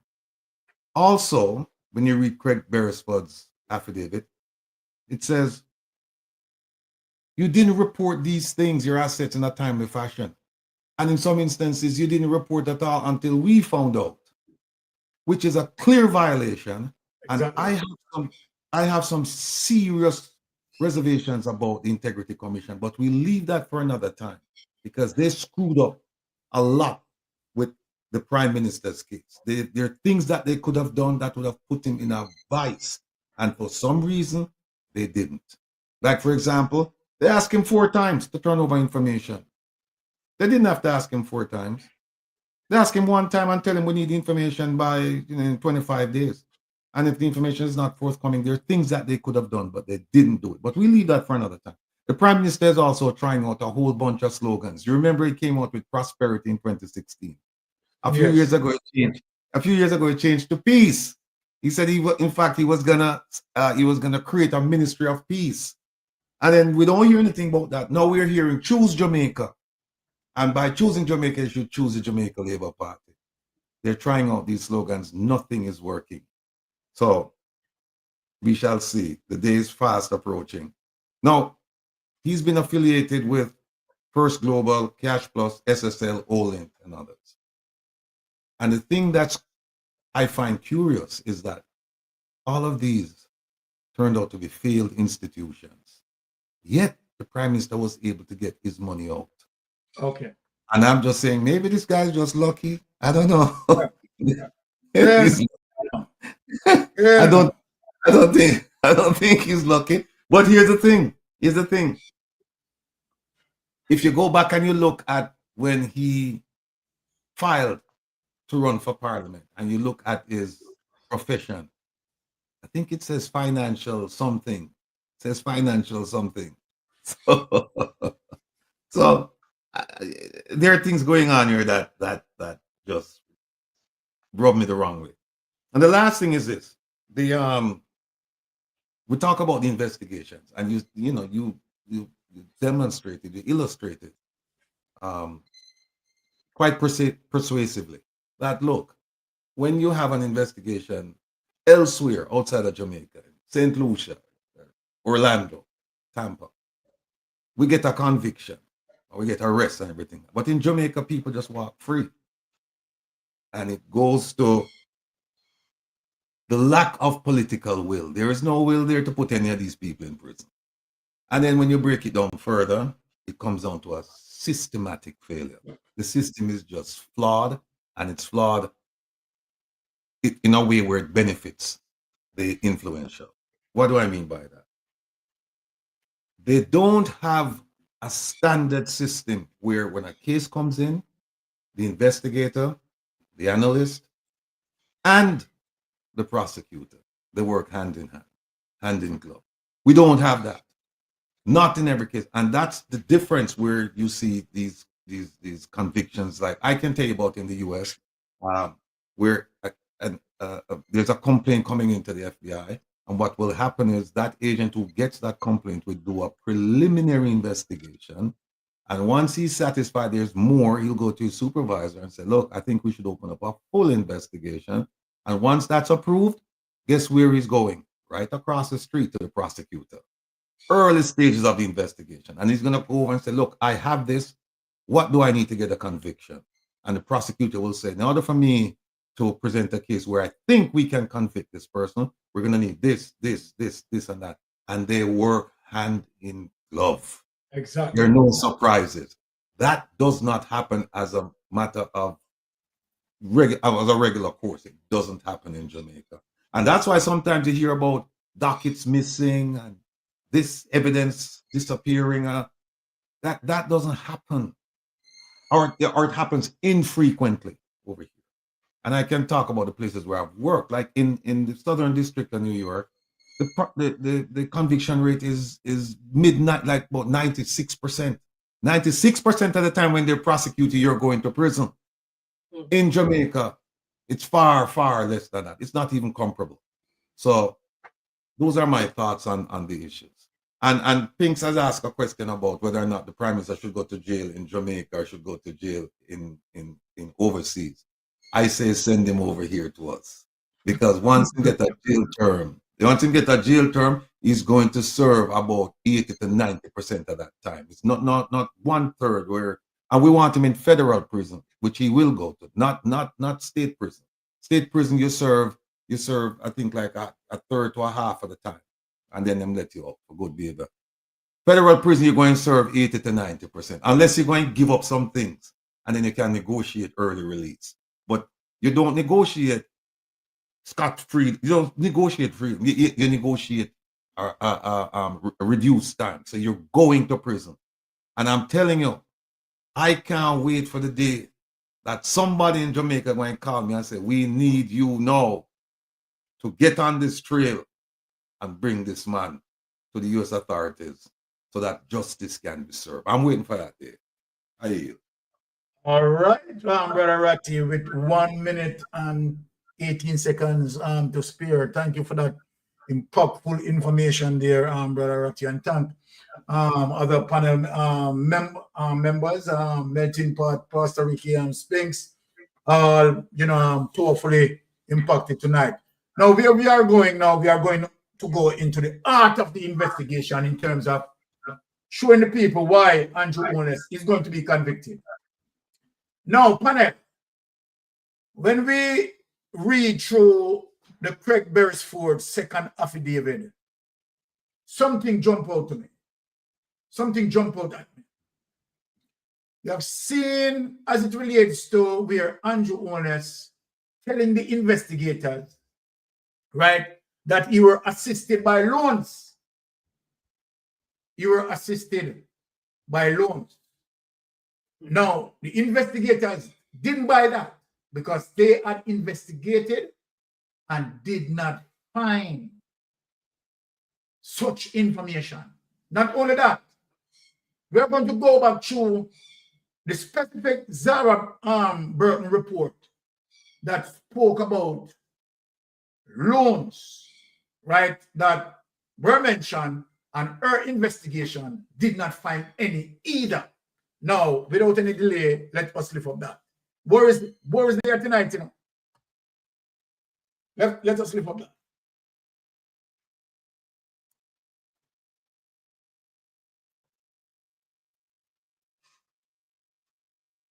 planning agency to build townhouses in 2010, but that application was turned down. Representing ADMAT in this application was one Robert Garvin. Robert Garvin is not a director in any way, shape, or form of ADMAT. No, man, he's not. But why would Robert Garvin's name then appear on an application to the land development? Because he's acting as agent, he's doing the process. That's not unusual.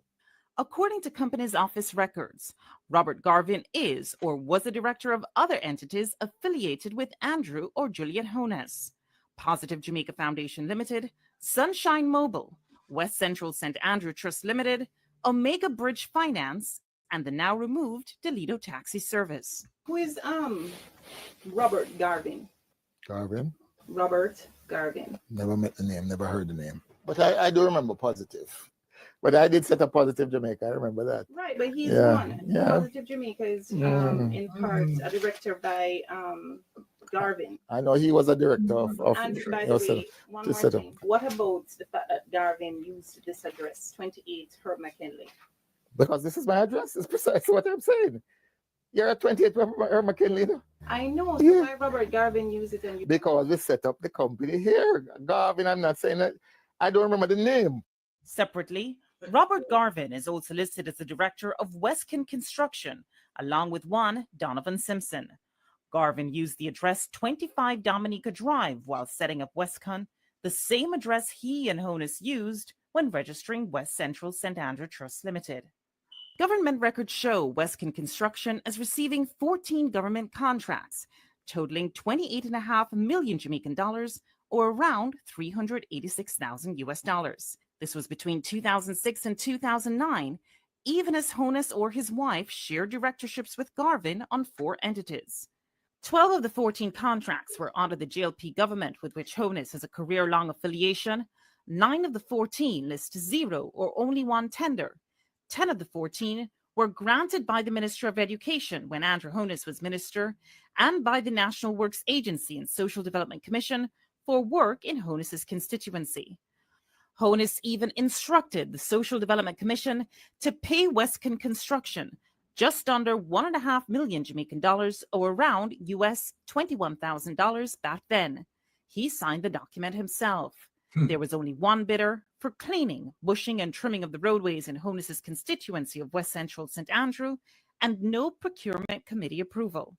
Payment was requested by Honus December 20th, 2007, and paid promptly on the same day. When contacted in a general sense, the current Social Development Commission head, Dwayne Vernon, said, while not the norm, it is possible to have a request and payment on the same day, especially when there's a contract in place with stated payment dates.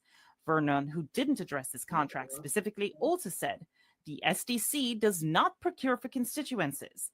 This is the prerogative of the MP and his or her project officer. Civil society activist Carol Narcisse says, awarding of government contracts in Jamaica has been a long-standing cause for concern. When each side is in government, there are uncomfortable levels of awarding of contracts to persons who are either political supporters, campaign financiers, or other connected parties. We asked Honus whether he declared his relationship with Garvin while contracts were being awarded to Westcon Construction, but he didn't get back to us. We called Garvin, but he said he couldn't talk at the time, and he didn't answer our text message. When contacted, Garvin's partner in Westcon Construction, Donovan Simpson, he tried to distance himself from the inner workings of the company. I don't know where are these projects. I don't know how much were collected. So you didn't benefit from these contracts, that's what you're saying? No. Even though his name is not on the filing, is Andrew Honus a part of this company? No, not to my knowledge. No, man, he's not a part of it. Do you know if Garvin is a friend of Andrew Honus? Yes, yeah, man, they are friends. They are very close. So from the two of us are friends. It's what Andrew went in politics, you know. I met him at Seaga's office because Robert and Seaga were very close also. Okay. So the first time I saw Andrew is when Robert invited me to the Seaga's office in New Kingston. We searched, but could find no record of Honus declaring his relationship with Robert Garvin or Donovan Simpson. Okay. All right. Now, as we mentioned, right, that relating to Zara Burton report, right, that when she investigate, there is no mortgage listed, right? And we all heard previous clips of Zara Burton. My Jamaican people, let us get into this and show why it is extremely dangerous. And panel, I am asking you what I'm going to present. I am going to ask you to write down each year as it relates to the total assets, because I am going to use the Integrity Commission investigators, right, investigation as it relates to Andrew Holness statutory declaration, and show you that Andrew Holness lied on each year. And not only that, you are going to see a significant difference. So please, panel, what I'm going to present, I want you to make sure you write down the total assets for each year, because I am going to give the background document of investigation from the IC, and we are going to see clearly that Andrew Holness is in trouble. Let us go to the statutory declaration, some review of the Prime Minister. Let us go to the statutory declaration, some review of the Prime Minister. 2018, let us visit 2018. Andrew Holness is in big trouble, serious trouble. Let us share that. All right, and expand that. Give me about 20. 20 font. 200. 200. All right, people. Let us look at this. We're not going to spend a long time on that on the document. We are only going to the total assets. And more on for people who are listening, seeing what we are presenting, write this down. So you know that the filing is on 3 categories: income, assets, and liability. Let us focus on assets, total assets. So the total assets 2018 is 160 million. Let us write down that. 2018. Let us write down that 161 million. Bangaranya tonight. All right, take that away. Let us go to the 2019 document. So we have 2018. Let's go to 2019. The Prime Minister is in very serious trouble, deep water. That is why the Prime Minister is behaving like this. Prime Minister is in serious waters. So let us go to the total assets. The total assets, people, in 2019, 157 million. So we can just round off that to 158 million, right? Let us round off that to 158 million people. May I take my notes? May I take my notes to him? Take that away. Go to the 2020.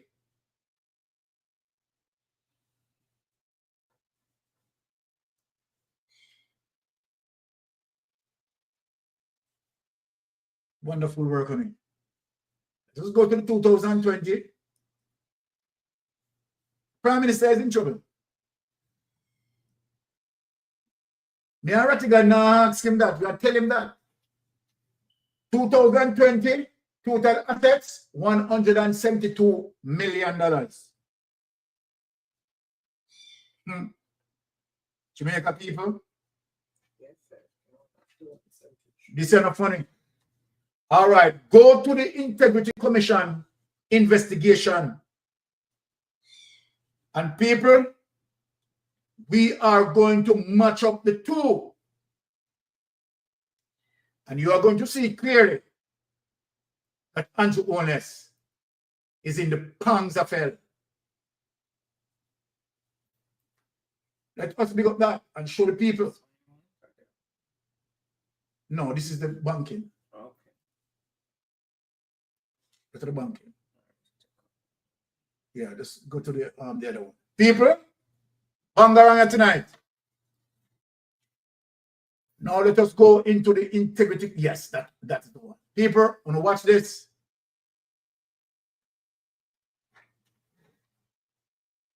Watch this, people. Now, 2018, remember now, I show you the one that Andrew Holness, right, submitted. Now, this is the investigation.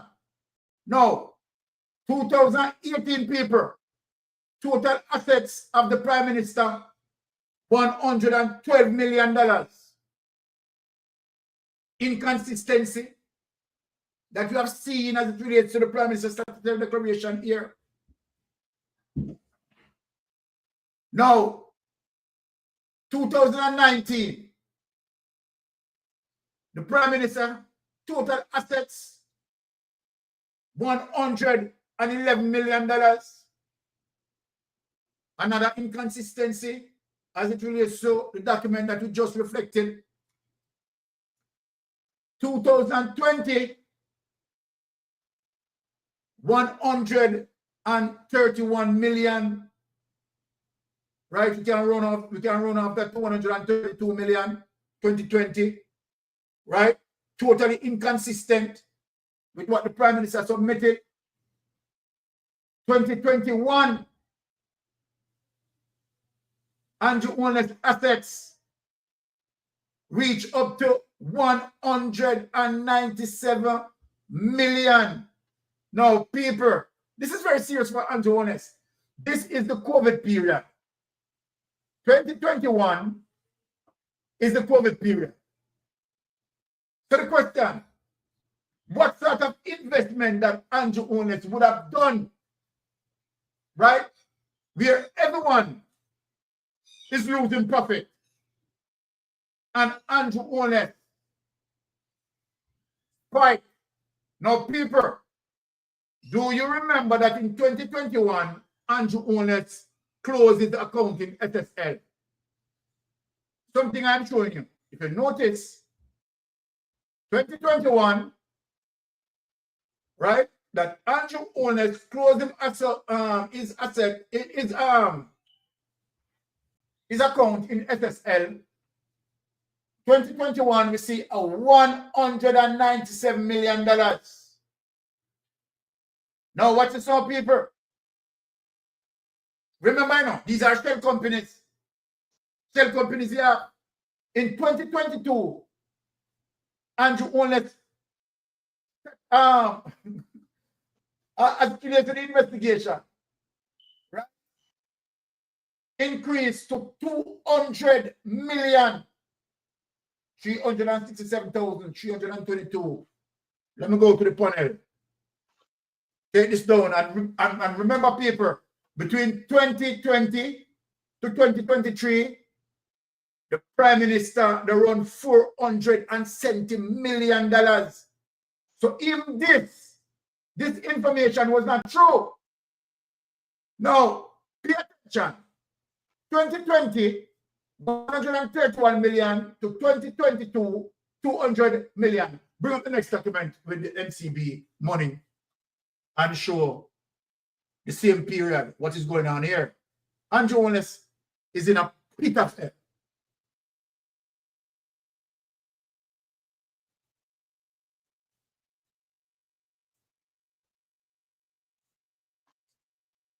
All right. Now, when we finish this, we're going to switch the table a bit because we want Ratty give some legal opinion here, right? And then we are going to allow, you understand, persons to just speak on the topic. Now, here it is. Between 2020 to 2023, right? The Prime Minister run X amount of money through NCB. X amount, there it is, there's the evidence. A total of $473 million. As a result of this subject matter, we have to go to the legal mind. Take it down. Let us speak to Ratty.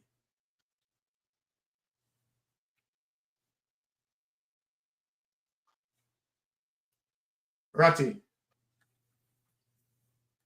Speak freely on the matter and tell me, right, what you make of this. Well, that's why I'm telling you that, everyone, that the Prime Minister is in serious, serious trouble. Do me a favor, Lady Anne. Could you just please go back to the statutory declaration? Any one of them. Any one of them? Any one of them. Yeah, any one of them. There's just something I want to show. Prime Minister is in a bind.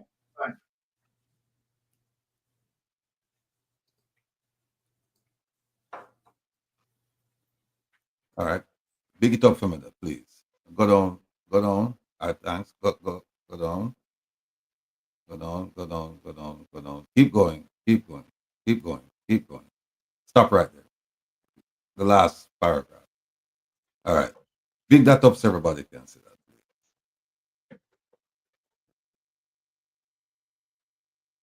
All right. So it says the Integrity Commission hereby certifies that the statutory declaration submitted by the above mention, is it a mention, has been examined. Pay careful attention to the words, people. Didn't say has been investigated, has been examined. And it says, based on the examination, which does not constitute an audit. Audit. It appears that the declaration has been duly completed. All they're doing, they're just looking at the numbers, making sure the numbers add up. That's all. What Mystic just did is exactly what they did in 2020. Right? In 2021. That's exactly what they did. And so, if you look at the Lady Anne Marie, remember body again. Just this is the chart that you show with Estate Bridge and all of that. Just go to the very first page of that document.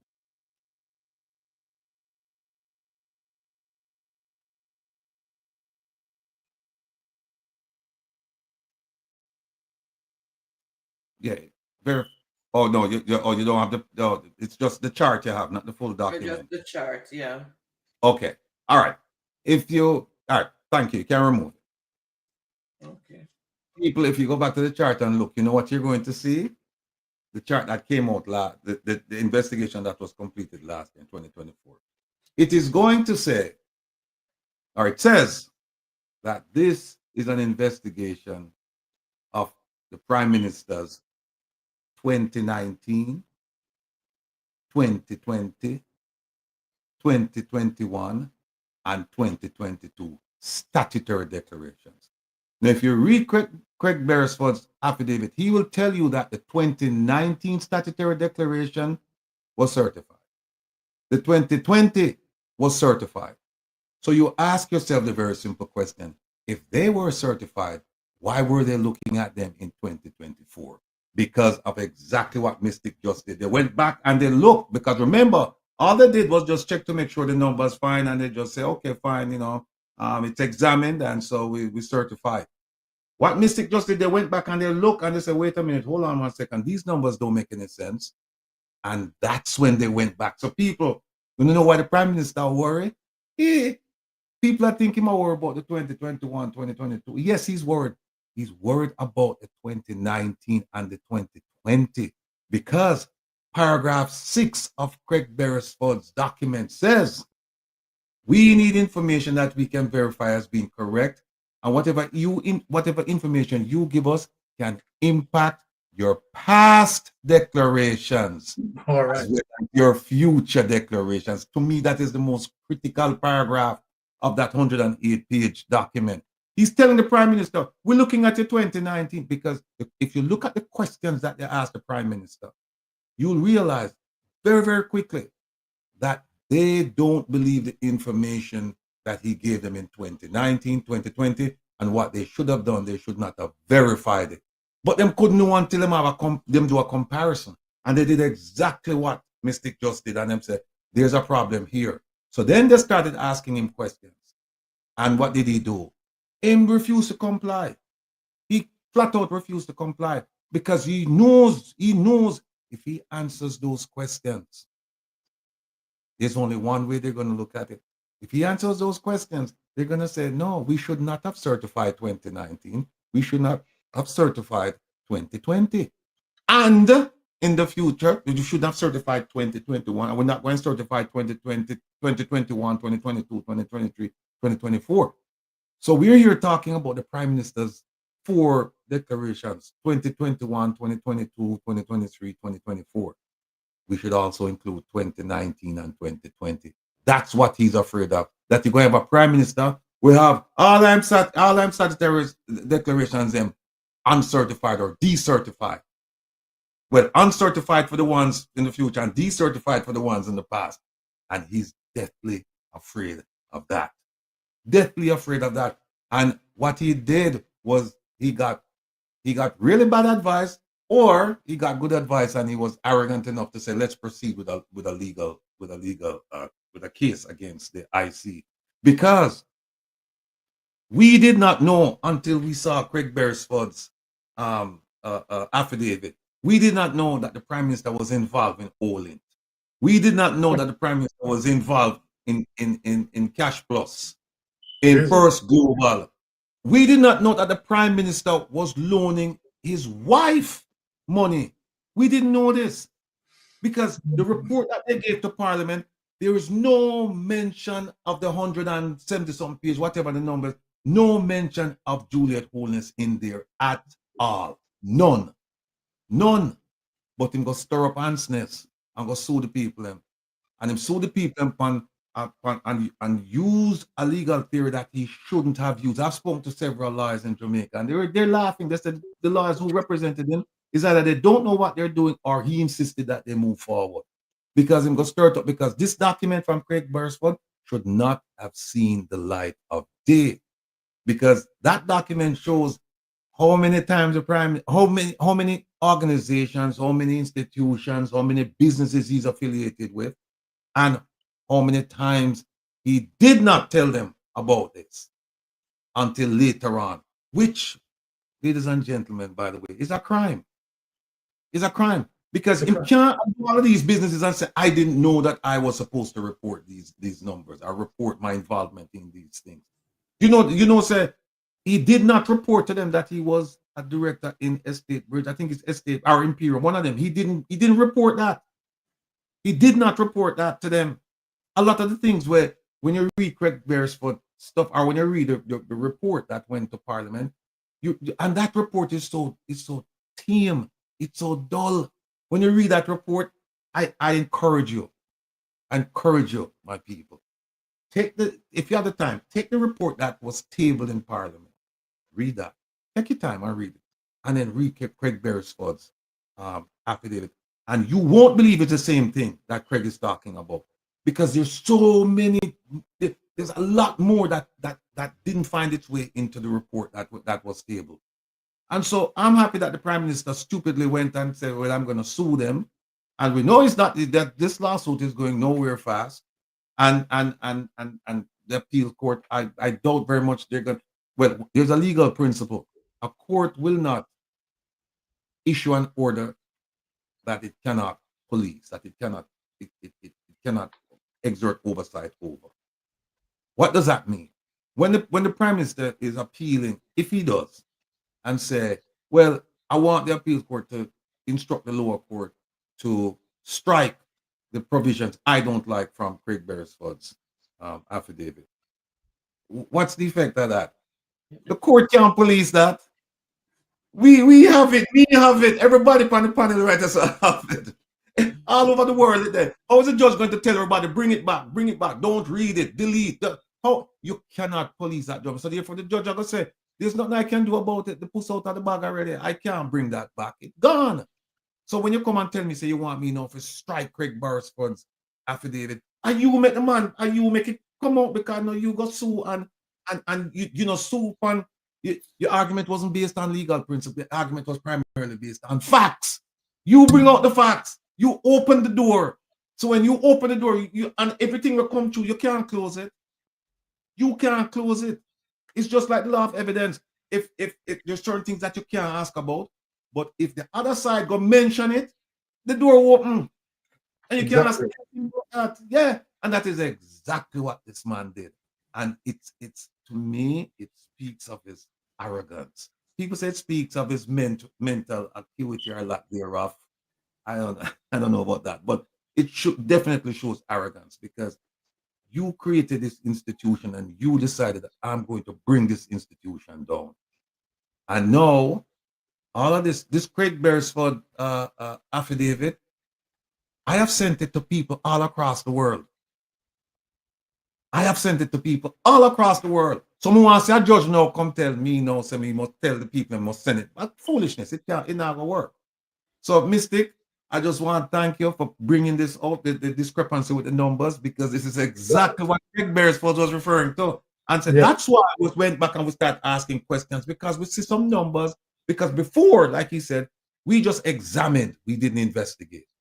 Now we're investigating and the numbers don't add up and the man is not complying. But not to fault them because there are things they could have done to put the prime minister in our vice and they didn't. But you know, we'll take the victories wherever we can find them. So there you go. All right. Let us just utilize Pastor Ricky in the space, right? As it relates to what we have seen, the inconsistencies, Pastor Ricky, between the Andrew Holness statutory declaration being submitted and what the Integrity Commission investigators actually investigating on the ground, right? Please summarize that for us, Pastor Ricky. Go ahead. Yeah. We have already identified this a couple months ago. Remember when you went over all of his statutory declaration gazetted from 2018 to 2020, and we came to the conclusion on mystery that those statutory declarations needs to be uncertified. You remember? Exactly. Yeah. Right, because the assets did not align with what he really owed. And so when I tally up or total up the current assets that you just pointed out, it comes to 752,367,000. But yet on this, the IC reported 400 and I mean on those statutory declarations, there's a huge discrepancy.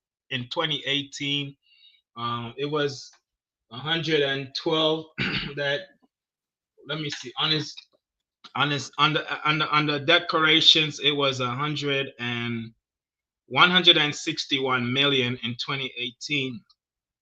That but then it was reported that 112 million, which is under deflated.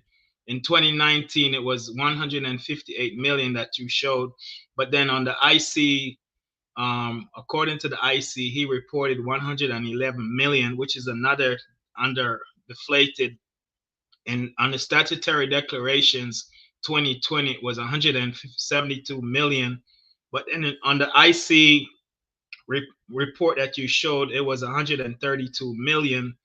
And so when you, and then 2021 was okay, 197 million, and on the IC it was the same, 197 million. But then when you total up what the IC report, it came to 752 million. But when you total it up on the statutory declaration, it came to 688 million. So is underreporting his assets, and we identified that he did not include his SSL bank account, which when he dissolved SSL in 2021 and formed Imperium, he transferred the assets from SSL from ADMAT. Excuse me. When he dissolved ADMAT, when he dissolved ADMAT in 2021. he liquidated those assets and into Imperium. And so he's always underreporting, under devaluing the numbers to try to make it look like he's not that wealthy. But I mean, he's busted. He cannot deny document evidence, as we always say, video evidence. It's always proof. So now the burden of proof is on him. And we already established long time ago that he should never have taken the IC to court. And we talked about this on many shows, that once you put this in the judiciary, the judge now can subpoena him to turn over what he was withholding from the IC. And if he refused, we talked about this, they can find him in contempt of court. So I'm not really surprised of this revelation, because we went down this road many times on your show, Sir Byron, and I even talked about it on other programs as well, that the Prime Minister 2018, 2019, and 2020 statutory declarations needs to be uncertified. Back over to you. All right. Thank you for that, Pastor Ricky. All right. I just want Melting Pot to just relax there in the back, because he's going to hand down the sledge when it gets to him. So Melting Pot, take all the notes that he can take.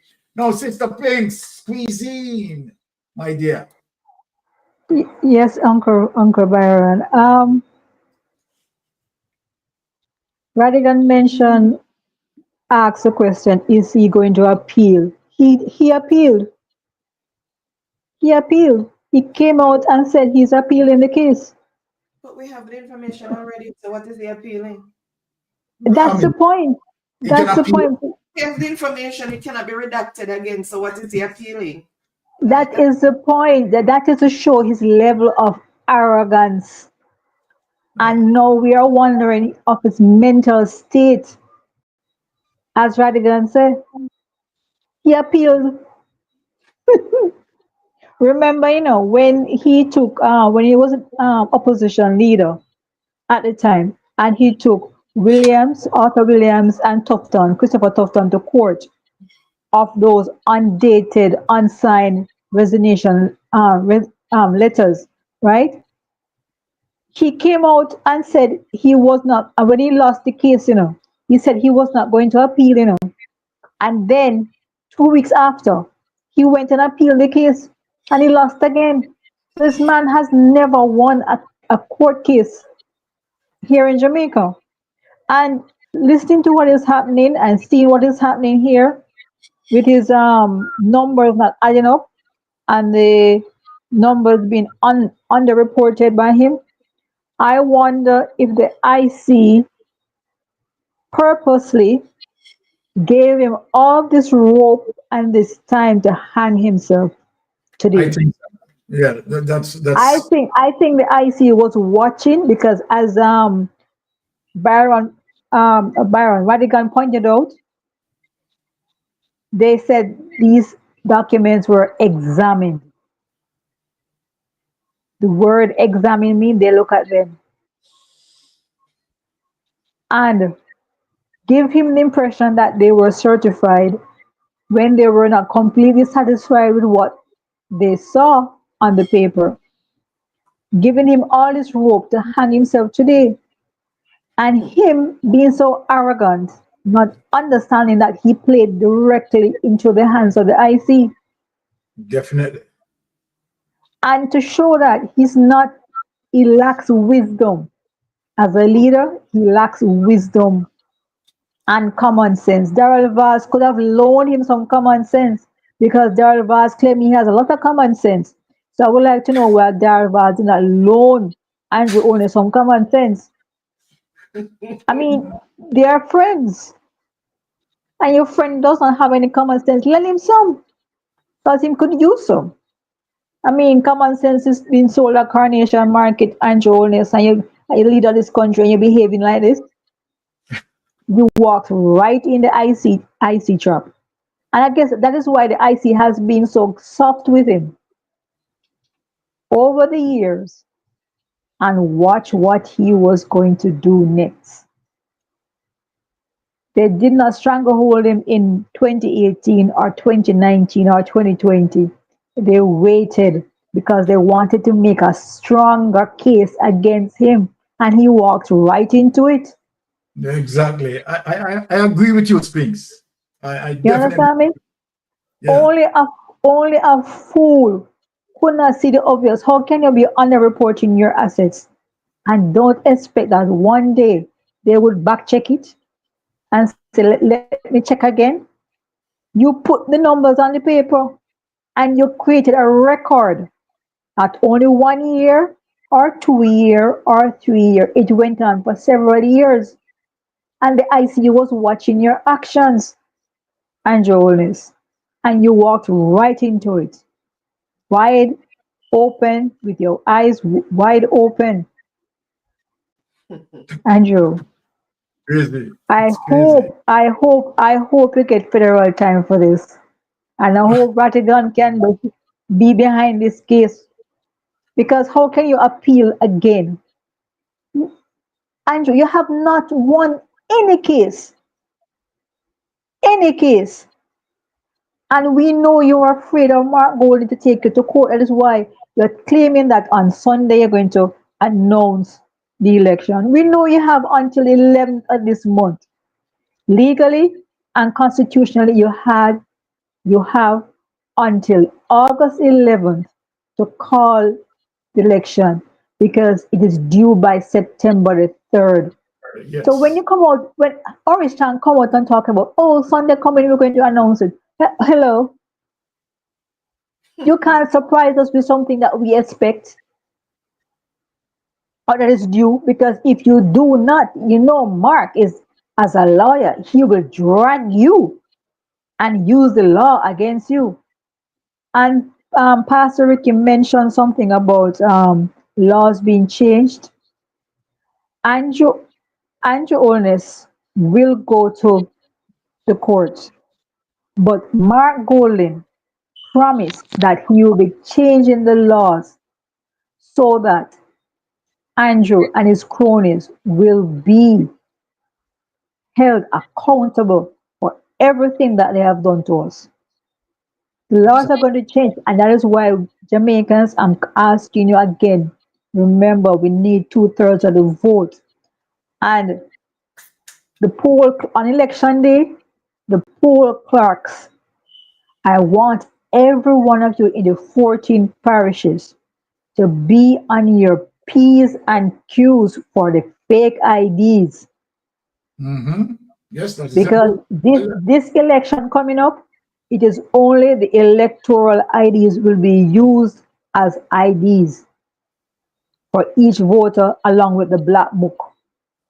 And we are aware of printing stations of fake IDs in Jamaica. We are very much aware. And I'm asking the persons who are doing these fake IDs, think of what you are doing to this country when you do this. Because when they pay you whatever they pay you to print these fake IDs just to win, because many of these people who are elected members of the GLP, they're not canvassing, they're not working for the votes because they think they can just use the fake IDs and buy votes to get back into power. And again, I will ask Horace Chang, what happened to the $20 million constituency fund?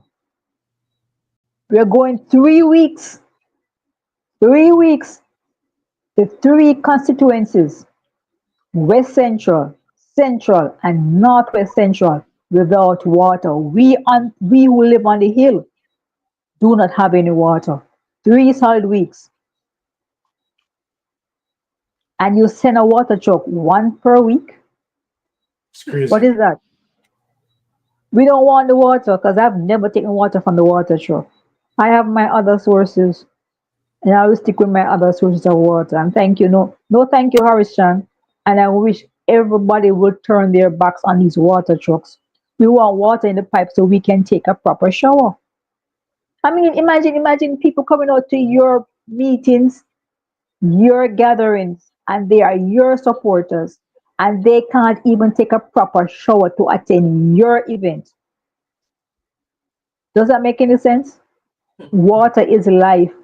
Water takes care of our environment to keep it hygiene, keep up our hygiene. And you're depriving us because we decide to stick out and work the ground. And Horace Strong, we're not stopping until we get every vote we can get out of Northwest. I look forward to someone else. We know what you're doing. We know what you're doing. Strong impact there, Spinks. Really love that. And before we make melting pot come in with the sledge, I am wondering, what Darrell Vaz and Andrew Holness will be saying in court when that time comes. Are they going to be saying, Judge, don't look on the evidence because of bad mind and bad mind? That not work. That not gonna work. You look a bad mind argument where you have to talk about PMP bad mind, You understand? And that's not carrying a court. When the judge look on the evidence, and that's not carry. So them bad mind. All right, melting pot, take it away. It's crazy. Yes, sir, B. The bad mind slogan then are gonna away. So them can rest that one day. You understand which part them find it. But it's sad. Sad enough. If you look for Andrew Holness, a guy who say he's a chess player and one who project himself like he's a bright scholar. Well, we all know say Andrew don't. Because if Andrew decide to open up can of worm, Andrew don't know so that attract and lookers, man.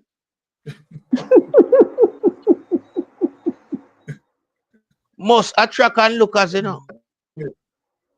I attract and lookers from all walks of life.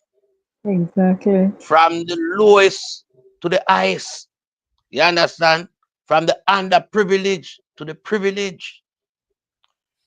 So when Andrew decided to take the IC to court, this is exactly what Andrew did. Open up several can of worms. And here comes the onlookers, peeping in from all directions and seeing what was going on over the 9.5-year period. You understand? So Andrew find himself now in a conundrum. Yes. A drum when you like hear the sound of that drum. A beating I'm ears from all platform, all walks of life. Everybody in Andrew business now. Because this chess player, him losing marble. Look like no can see through the whole Andrew brain.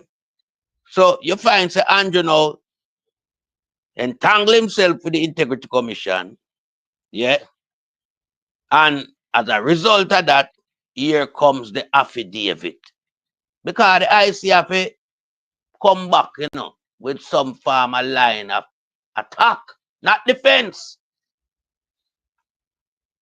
Andrew thinks that I'm going to put the Integrity Commission in a situation where them crumble. No. Them come forward in a different mode of attack. And this time it was an affidavit. Now when Andrew realized, say, boy, I can't take the heat where I come off of this affidavit here. Andrew, I look some form of reconciliation now.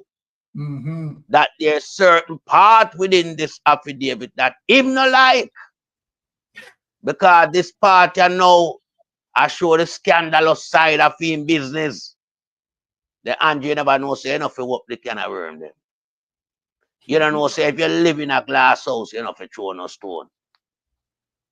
You should have take note of them two phrases that proverbs that we use in our society, Yeah, man. Not throw no stone because glass house, your thing not durable around you right now. It's fragile. It need handle with care solution. You understand? Handle with care solution. So you're in a lion mode. Where should I do? Take your time, take it out. But now you are this big everlasting bad bull in a pen. Yeah? You use all type of narrative to show people who you is in our society. You bro God. and all them things. But we know you're the devil. You understand? And you feel like so when you have them type of street, you know, recognition there where everybody in our society one time refer to you as this bro devil. You can hold everything that you want in your hands. No. There are certain things that will not attach itself to you. And the Integrity Commission is one such arms within our society that don't want to lend them hand to you for you reach out and touch it the way you think you can. So your problem now stem from the facts. Well then, yeah, everybody know your business. You become demoralized and all these things, and you seek help for them stroke out them things out of it. Them now go do it. As Ratigan said, it release and it out there ready. There's no way you can retrieve a ass when it bolt from the gate. So the affidavit's gone through the gate and you want to you. Realize that, no man. This is why your liar tell you say.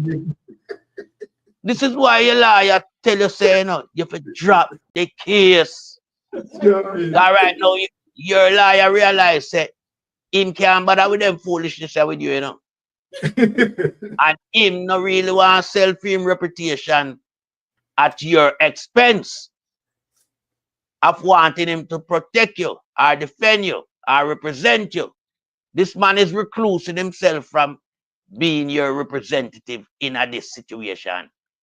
So I'm telling us that drop the case. But no, what you do? You no want to drop the case, you know. No. Because you want push back. Because you look credence because election time, so you want to clear yourself. But there's no way you can clear yourself from this. Because when we look on all your asset where you submit throughout the period of time where Byron put up and where the integrity have, the findings are inconsistent as it relates to the numbers. They are not matching up.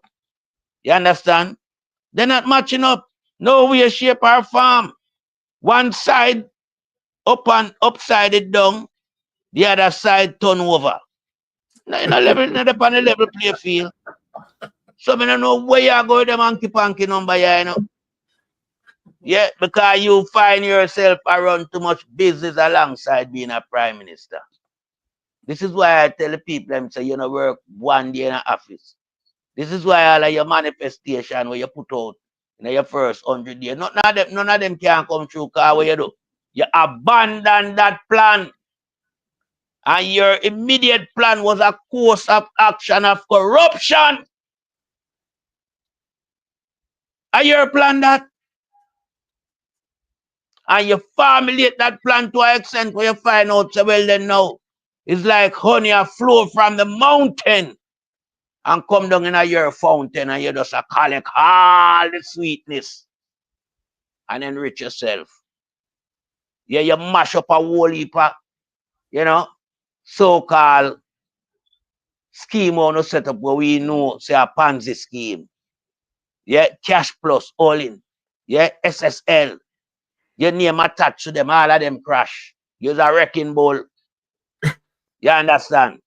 So your problem now, nobody can help you, you know. And one place can help you, and it's a place of safety, a prison. And as Ratty said, would I like you touch foreign soil? Because down a yard, you would have get, you know, something come your way through certain means where we know not gonna happen to you up there, so. Up there, so you just locked where permanently, you're isolated, and you're well supervised and managed. You understand? And then prison term up there, so a good prison term. Because you might end up get 5,000 a year, you know. That's so them man they issue them for them things. Like some little small numbers down at Jamaica. You understand? If you notice certain people when them go at them places, certain high profile people, you know. The amount of year where them have look on, you know. Them just do something silly inside there, you know, and just end it like that. Cause them numbers are too big, but them numbers they would have match your type of numbers them where I see us in terms of your million them anyhow. So I know nothing. So Andrew Wallace now, your thing is a last cause. Yeah. So call election. Now I hear Pinkstew makes mention of something that I look upon long time. And I tie the two of them together with certain scheme where them boy are run. Because we know all of them are money launderer right now. Most of them. The top half of the Jamaica Labour Party. Yeah, you know them one there are some serious money launderer them. We know Vaz I want to. Because we see him name appear night. Andrew one. Yeah. Now since watch a chucking thing with them developing at Jamaica. I want a washing machine that you know. Cause just check who run water truck now. And I like them leave it to some little ordinary people, you know. No, the boss them a big water trucking contractor in our place. Yeah. So the water trucking thing, yeah. Where them a go around and sell water. And it's a shell business that too, you know. But it's a shell business where them run around and show the people. And I like Andrew where I film shell company in St. Lucia. That's why I know you can see it and move all about with vase. Picture them on the side height and thing. You understand? And all of them have a whole heap of water truck and them go and sell water to the people them. Yet still them have a whole heap of underground pipeline there where them play. We see them pack up on a certain premises. You understand? And them their taxpayers' money where them invest for them just put on there. Because them not really want to outlay the place with water, you know. No. Them want to have the water truck now as one of the washing machines for them dirty money. So people don't have to understand. That's why they make sure go into the black tank, you know. So what them do now when them go into the black tank, when I say, yes, we have storage facilities, so might as well buy it from them. No, if you press the need for the right source of water coming out of the place where you can get to the shower properly as what you hear Pinkskew say. I don't have water, we don't pay on the water rate because we have the National Water Commission, you know. Them need to get up off of them backside now and start work. Because for too long look like them in some hanky-panky business with the government. Where they must starve the people in my water in the place in our country where run with a slogan named Land of Food and Water. Look how much metric ton of water go in the sea every day. Day and night, it just a run and go a sea. So good purified water.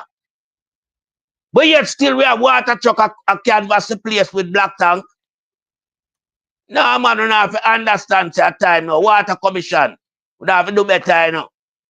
We don't have to serve the people of Jamaica better. Stop work in partnership with them guys with them water truck thing. You understand? So we are look pound to, you know. Don't feel like we now start put the spotlight pound, you know. Because we have a whole heap of resource and we now work with the tool we get.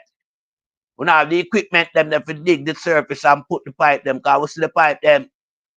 Yeah, our member said we don't need government funding. We're supposed to use the money we're getting a water rate and start expand the water all over the place. Just like what them do in the UK, Severn Trent them. Them a water supplier. Yeah, when them get them water rate from the customer, them improve the system. Look like what we are doing a Jamaica Water Commission. We are stagnate the system to suit the players them in the money laundering scheme with water truck. Because the government member of parliament supposed to have water truck and sell people from constituency. That not supposed to happen. That is an era where them create to wash the money with the water truck. I yield back the floor. All right. Well, for now we are going to open the line, right, for persons who want to call in and interact with the panel. So we are here and ready to answer any questions. Let me just say something because somebody put it in the chat as a reminder. There was a message that there is 120,000 voters ID that have not been collected. So guys, please make sure you go out and collect your voters ID because that is one of the process for voting. That's how you're going to be identified when you go to the station. So please, please, please, those who have their voters ID outstanding and have not yet collected, please go and collect your voters ID so that you can be able to cast your vote on election day without any problems. All right, we're just giving this 5 minutes for persons to call in. If we don't receive any call, then of course we're just going to have the panelists just say their last words, right? I mean, Jamaica, we have to make sure, right, that we go out and do the right thing as it relates to putting the eggs beside the head. We can't continue with that. A corrupted government. You have seen clearly what this government is doing, and they are lying to the people, right? This government want to, leave a perception out there that the IC investigators, they are wish hunting, right? They just have a vendetta against him. Come on, right? Remember in 2016, right? The political map was 32-31. And what people need to understand as it relates to Andrew Holness being a corrupter. All right. Good night, Sister P. How you doing? All right. Talk about things, Sister P. Yeah, good night to the panel. Good night. I was at Oracle that night, Yes. Mm-hmm. Me say, man, I left work and we say we are growing there, having care, we're stroll little gas and we go together. Enjoy ourselves. Anyway, Andrew Holness not talk about much more Andrew Holness, if you put down 100 on the pot in buying, still do. but what my problem now? And Mr. Ratty, I'm more you listen, me I know. It's on legal question, because me not learning curve, Cliff Hughes, they're on the radio station and say, somebody should have box data. Mm-hmm. Yeah. Yes, we heard it. No. Tell me what action can take about legal action. All right, Ratty. Go ahead, Ratty. MSP, welcome. Welcome. Yeah, unfortunately, I don't think that you can take any legal action against him, saying that somebody should have boxed him down. Because I don't know, you're going to view it as a threat, because him just threw it out there and says, him says somebody in the party. That's what him said. Somebody in the party should have boxed him. And he didn't call a party. He said somebody can box him. No, go back and play. No, go back and play it. I think him says somebody in the organization. I'm going to play it again. Him said over there, referring to the PMP. Over there. Right. Yeah. So unfortunately, there's no. I don't see a basis for legal action. Who I'm saying. Okay. But make I tell him one something. Because I know they watch the program like Cliff Hughes is a veteran broadcaster and journalist. And plenty of we grew up and listen to you. But we never know, say, you become a monster who you become. Right? Because of spoils. Right? We learn a lot from you as ordinary citizens who listen to radio. Because back then it was mostly radio. And you learn us a lot. But now, all good what you do. It pay off in a one, in a bad way you do now. You're sick with stomach. And all the way you do, sir. Prepare when election comes, then 10 right now, you have to pay them, and you have to pay when you owe to the country's coffers and prepare for go to prison. I mean, I call for the Broadcasting Corporation, churches, civil society, the commissioner of police. Who do not see what Cliff News I do? Nobody can hold him accountable and tell him for breaks. Him, you Cliff News, and everybody have a right to a party to support whichever party you want to support. Nobody not have a problem with that. But you are going harder than even the Prime Minister. You are attacking people personally. I want to know which country 20 you represent. Which one who you are candidate for? If you are councillor, you are member of parliament. Why you are campaign so hard and get to boisterous and disrespectful to people? I don't have a Mark Golding. And I certain it's a Mark Golding and I'm from people. You know, I'm no white phone. And Mark Jefferson Golding have never done this to this country. Not that's bad. He do more good, more bad. And he is not the Prime Minister. So just imagine when he become Prime Minister, you have that good way I go do. But you know, I try just for your personal self. So you know, sell out the country for your few of your personal self. But let me tell you something. Mark Golding married and not climb mountain back. So no come off of Mark Golding, please. And no matter what you do, you no can't win election. Your one Prime Minister say in no guarantee. Say I get no third term. So that is enough. The next thing, Vaz, you see how you almost them are broke down and I mash up people's vehicle. You see that? So when people talk to I'm telling them no labor right now, but we have people about fighting to bus when they pick them for go to school.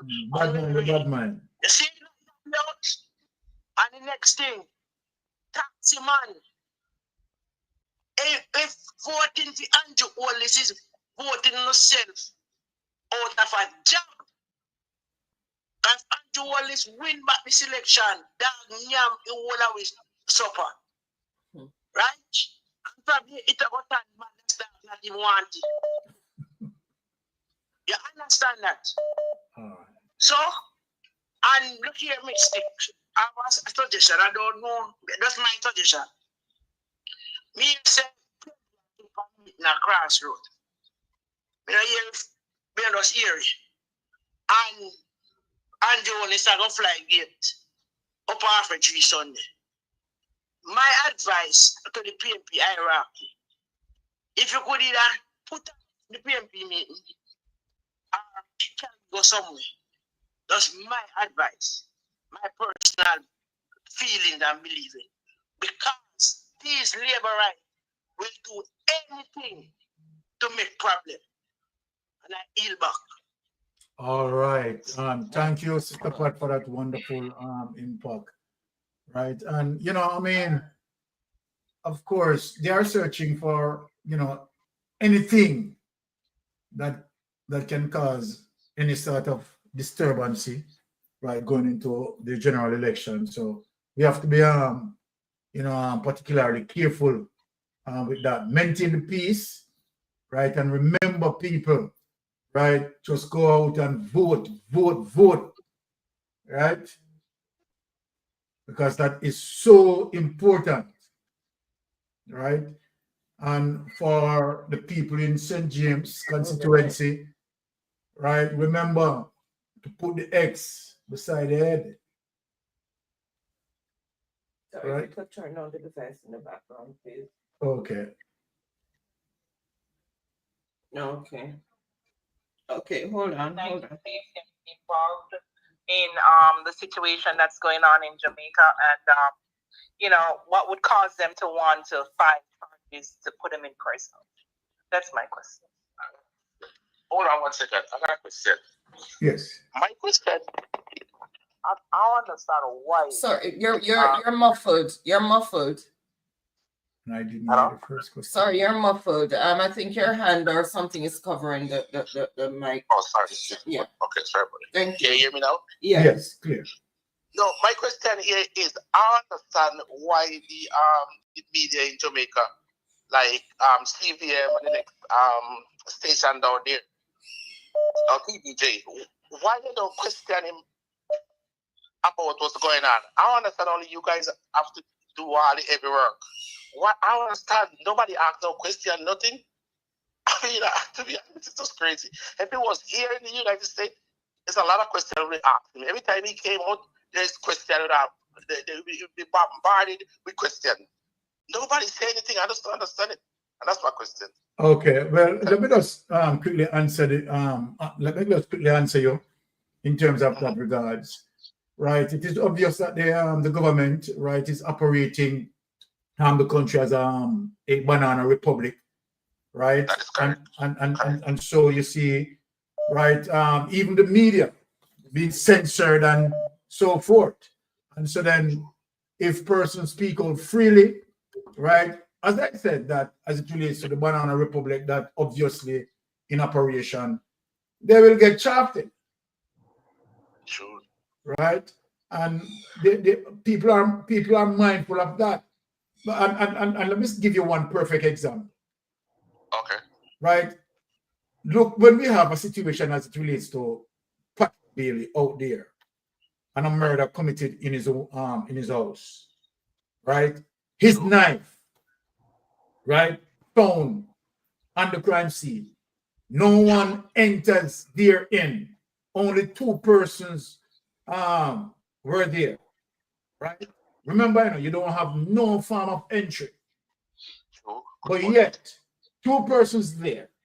1 person died with several stab wounds and a gunshot wound, right? So then you tell me, if that is not clear, is saying that the DPP and investigators in Jamaica are highly corrupt and we are operating a banana republic. 100%. Okay. Totally. Thank you. Can I add to that, Uncle Byron? Yes, go ahead. Okay. Caller, I would like to let you know that in Jamaica, if and when Andrew has a press conference where questions can be asked, if someone asks him a question, that person is shut down immediately. Yeah. And Andrew and this government, they actually changed all the management personnel in all the media to control the media. So they are in control of the media right now. And another thing is this. I remember one time TVJ came out and made some report, and which was true. What they spoke was truth to us. And they were asked to apologize to us and to Andrew Holness for speaking the truth. So that is how Jamaica is going right now. That is why we have to vote him out, because we need a media that can speak, who are free to do whatever they want us to do and speak the truth to us. Yes. So at current, what Spinks is saying is that this current government is infringing on our democratic rights, right? Yes, caller, you're on Mystic Sensation Live. Go ahead. Hi, good night, everyone. Blessing. Good night, people in the chat. Blessing, my sister. Okay, Mystic, what you describe? Yes, that's an infringement on our democratic right. Exactly. And it should never be. And this is a system Andrew Holness ruled Jamaica under, and with this mafia kind of situation and all of that. And this must stop. Jamaica has never been like this before. And we all know that. And this has changed. I don't understand what Andrew Holness and who we think he is. And he is a good boyfriend of the killer man. So him come out and he says anything and he pick up him chest, he put him underneath him neck, that show what his intentions are. And we all know who that man is. Exactly. So therefore, Andrew Holness, watch yourself. Because if this is what Jamaica is going to be, we are not going to have it. We are not going to have it with you anymore, Andrew Holness. You understand? Because you want to profess badness on people and gog on the 70 situation. It's not going to work. People are fed up of you. It's right up of you. And you're still mauling people's face and coming to talk about never exploited. You work on. Which part of you work on, sir? Which part of you work on? You mean you work for thief? No, come up here for me. You work for thief. You know what you are doing. You cannot declare your assets. Nobody on your side has signed the integrity commission Code of conduct. Code of conduct. None. Because you tell them not to. Exactly. And they want to follow the leader. And then all of them is going down with you with a dirty character because they have no integrity. So you follow the skill man rules, eh? Isn't it following? It's behind it. That's how we live. You must them about them, sir. We need Ross to come out and talk to us about these buses and not about them all. Because you allow in the country and you come out and say nothing about these monies wasting and these people sitting down in front of you and taking the nonsense.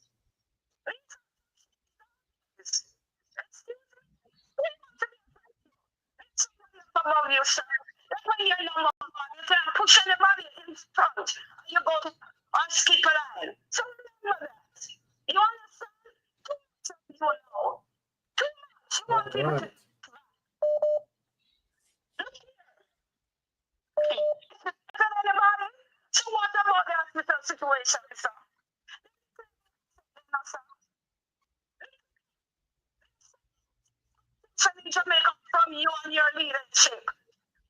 We are thinking, these people, we are not going to take your foolishness. And I can't to see you stand before a judge to answer some questions because you and the killer man answers and he must come talk to him about the marks. Come talk to him. Because now Bravo more boss and more boss and more boss them are broke down. Because of cooking boss, they are not good for the road to keep up those services and hills. You understand me? Exactly. And people go out and vote for Connecticut and make sure you vote. Don't be intimidated at all. Because right now, I'm speaking the truth in Government and you will hear it soon. They are beating up people in Portland because they decided to vote for ISAT McConnell. And this ought not to be. Police, Jesse, you can't be one-sided. You took to serve and to protect the people of the country. Remember, don't be only yet. You're not only with him, I walk up and down, and you know, not nice. Not nice. Financially,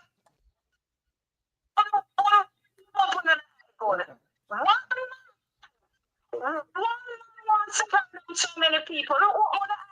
In Cameroon, one of the Jamaican Labour Party with him.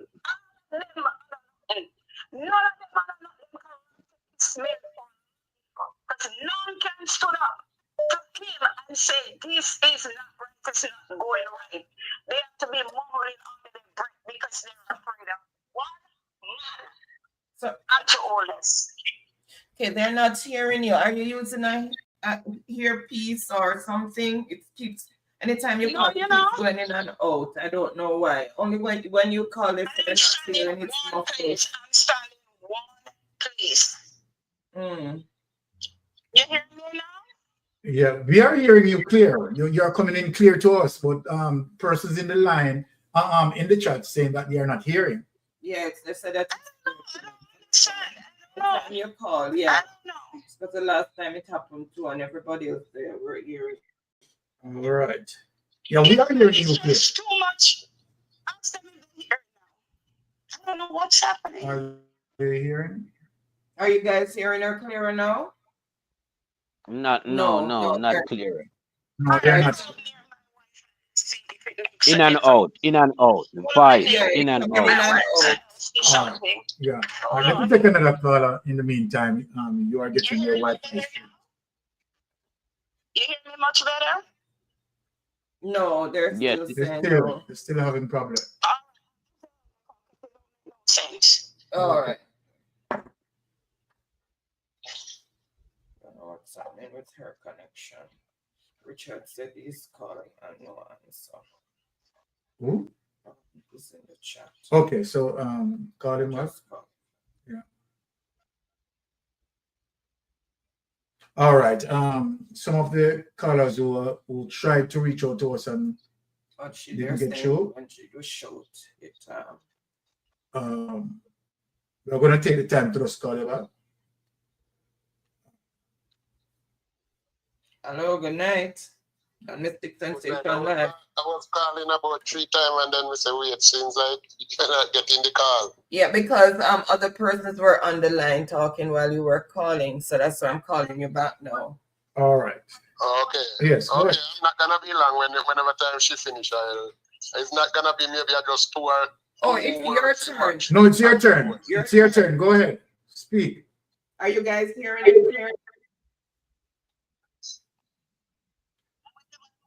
Go ahead. Yes, sir. Go ahead. Speak. So they're hearing him. Yeah, go ahead. Speak. No, man, that's the other lady speaking. No. No. I think your broadcast is a bit delayed. Your turn.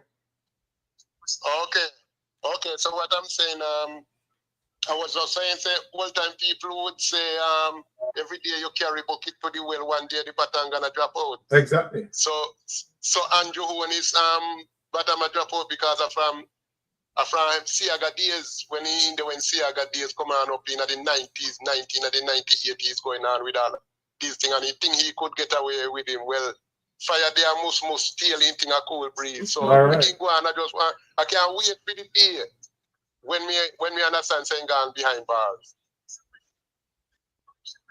Yeah, man. Yeah. All right. So I'm not gonna be long, I'm in the class listening, but I only left that one to get that one there that every day bucket go well. So the bottom just going to drop out now. Yeah, man. We thank for the contribution you made. Really appreciate it. Yeah, man. All right, my brother. I'm listening. All right, cool. All right. So we have what? 17 minutes to close off.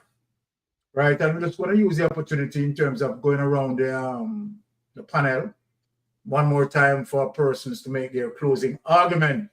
And let us begin with the lady first in terms of making her closing argument. Spinks, go ahead. Well, all I would like to say again, is encourage my fellow people from St. James to come out and put the X beside their head. We have seen so many evidences of how they steal from us. The latest one is the 1.4 billion spent on these school buses. Can you imagine? And we all saw the pictures. We have seen the pictures on every social media platform for a couple of days now. Burst tire, vehicles breaking down, meeting accidents, time and time again. And that proved our point that we were speaking the truth on this platform, that we predicted that these buses will start giving problems. And it's not September yet. And all those buses that got into problems were empty. No children were in them. So my Jamaican, be wise. Do not sell your vote, because selling your vote is like selling yourself back into slavery, because they want to turn Jamaica into a plantation. And Jamaica is not a plantation for them. Jamaica belongs to all of us. And with Mark Gordon as our new Prime Minister, he intends and he plans, and it's his priority to change the rules to make sure certain people, does not matter if you're uptown, downtown, round town, rural town, or no town, that everybody is equal before the law. We see Andrew again, he has taken the SOE case that he lost. He appealed that case again. We see the nonsense, the level of nonsense he keeps doing. He took the IC to court. Taking the IC to court means you have to expose your business. to the court to prove yourself. And right now he's appealing against the ruling of the court. He's just wasting time, squandering time. And I yield the floor to someone else. All right. Let me just say something to Darvaz before we make another panelist comes up. Now, Darvaz, let me just speak clearly. Darvaz, myself and Ratigan, right? And Lonesome. We are watching. Let me tell you what we are watching you, because you think just starting. I want to use deflection, right? As it relates to talking about school bus this and school bus that and blah blah blah blah. I'll talk your talk. Let me tell you something. You said you have 110 school buses to come in, and you have budgeted as it relates to $1.4 billion. Let me tell you what they are doing, the boss, because believe you me, you are going to charge for this. You said by July, by the ending of July, all 110 buses should be on the island. Yes, we are following you, Darvaz. And you see, we sit and we are watching you, we are going to time crunch you. Because, let me tell you something. If you cannot have that 110 whole commission bus was supposed to dash with, right? If you can't have 110 coming at the island, you are going to be in problem. And so then now you are going to be asked the red bars to explain the $1.4 billion. So all the grown your ground, all the thing and the deflection and all of that. The real truth about this matter is the $1.4 billion that you cannot explain. The $1.4 billion that you cannot explain. And let me just go to one of the panelists who need to close out, right? We want to who is coming in to close out? Well, me can come in at the space now. Right. Come shed some light on where I'm going. Because this bus, system here where them bring in, we know from day one say that failed system them come with. Yeah? Yes. And when them come with the system, we beat it, But say I go to all the churches them to come get them prayer to pray against we where I wash out the mouth for him project and him investment, him $1.4 billion investment. Yeah, I was him have on shirt mark anti-bad mind slogan for him pocket. So I want to ask Baz, well, I want to ask Baz the question now. What the church them abandon your plan? Because the Muslim should have run under prosperity now and all of our evil word and evil prayer where we are pray upon the system supposed to ward off and cleanse now by them people where you are bring to come pray for the buses them. But you notice it look like since them pray for the buses them and now the bus them a crash. And now we see bus them a tire blow out, car mash up, all type of thing a go on. We see all motorists off here tech side because the bus come out on him. But we warn you. We warn you with them bus here, But we know you bring them for a campaign tool. Them not really come for school bus purpose. That campaign tool. But you don't understand say, when spotlight upon you. You can't do what you want to do comfortably, You cannot. So what you do now, you try make it look like so well then we bad mind your project. No, we not bad mind the project. We're concerned about the taxpayers' money we will soon use recklessly. Well, we not get the taxpayers' value for the money. And the people have to pay the high increase in a tax and amount of new tax where them are face. So we have a concern about them. Because them should have get value for them money, them life should have get better, but instead of phone life and get better. We don't want to use everything to win a third term. And the third term is just to protect on yourself and not really to serve Jamaica. On yourself, you don't want to win that election, you have to protect. Because enough of you that resign. Yeah? And leave. But that not going to happen. We have make sure no say, number one, we no can't win because you know we are going to right now, as me I speak, we are going to further mobilize my blood and fire comrade them. Because Andrew strategist and my play a little waiting game, you know, to catch the people them half guard, you know. Yeah? So you see the 120,000 voters ID we don't collect. Comrade, if you in a lot, they want to go for them, you know. But the way me feel right now, I feel like the 120,000 voters ID we don't collect belong to the Labour Party supporter them. Because them throw down them arms right now, you know. Yeah, them sisters are last cause, and some of them would have never want, you know, make the switch over. So them just no bother go for them ID for vote. But any comrade who don't collect what them supposed to collect to make themselves fully certified to participate in the upcoming general election, please go and do so. Tie up all loose end before Andrew come like a tsunami and surprise with the election time. So that's all me have to say. Get to yourself super ready to action anytime you call it. I yield back the floor. All right, someone jump in the space right then and there.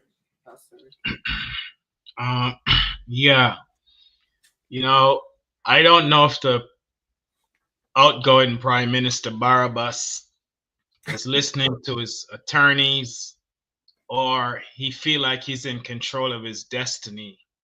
But one thing I do know that every good lawyer will tell their client,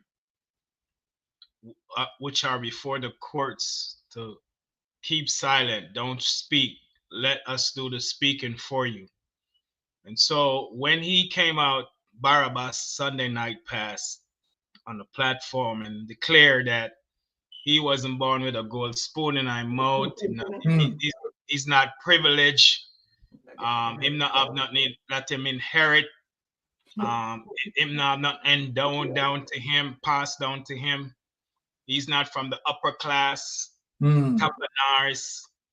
Right, that statement that he make is gonna be Exhibit A in his criminal trial, because what he did right there is make everybody start wondering, if you never came up as a privileged person, how in the world did you accumulate all that massive of wealth, including a $300 million mansion on Beverly Hills? How many people in Jamaica working all their life and cannot afford what he has attained?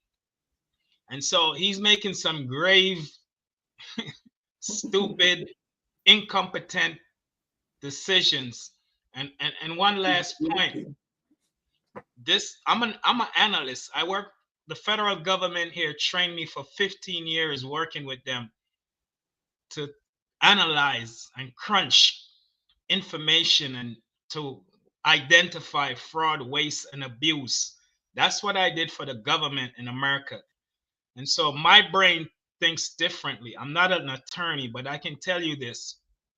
This general election is not going to be about school buses. It's the decommissioned buses. It's not going to be about roads. It's not going to be about waters. The people already made their minds up. This general election that is upcoming is going to be about the bread and butter issues, pocketbook issues, kitchen table issues. Many people right now is wondering how they're going to pay their rent, where they're going to get the money from, where the next meal is coming from.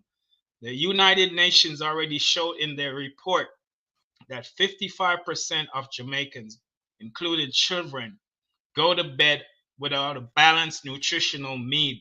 Food insecurity, cost of living is gone sky high.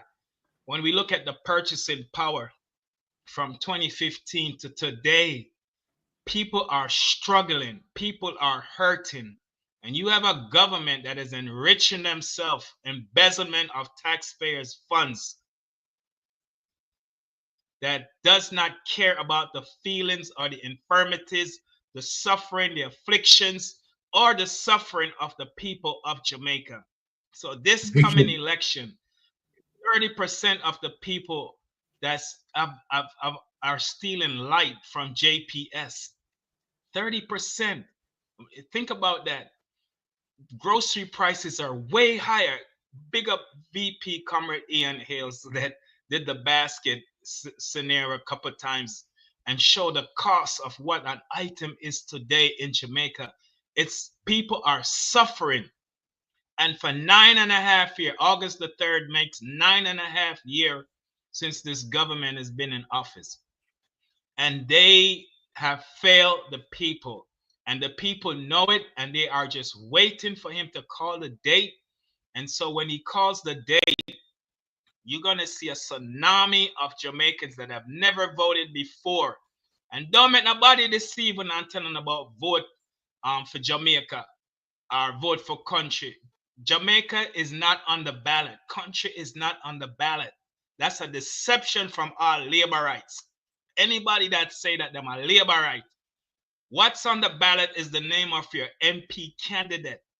Choose your MP candidate who you think or who you know can reform, transform your life, and make your life better. This government has failed for 9.5 years. Last point. If you're there with somebody for 9.5 years and them don't do nothing for you, and them realize you're mad at them, you're angry, you're cross, miserable, and you're about to left them, and all of a sudden them start promise you what am I going to do for you, what them never do in a 9.5 years, will you continue to stay? Back over to you, Sir Byron. A blessing. All right, Brother Ratty, close it out for us. Take down the curtain. Yes, gladly. Let me just say something. Being here, every time I come here, I leave here smarter than how I joined, because I learn from the panelists. And also I learn from people calling in and the questions put forward in the chat. Quickly, the Prime Minister is also appealing to get information released to him. And the problem with it is this: he's asking for them to redact portions of Beresford's affidavit, but at the same time he's saying there is information there that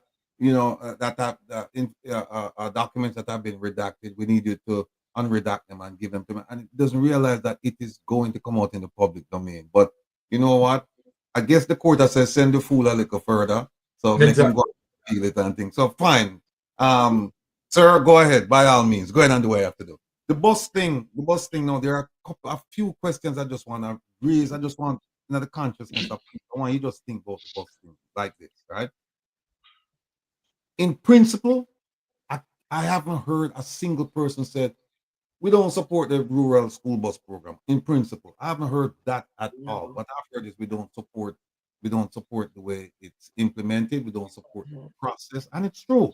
Here are some things to think about. It's not only VAS.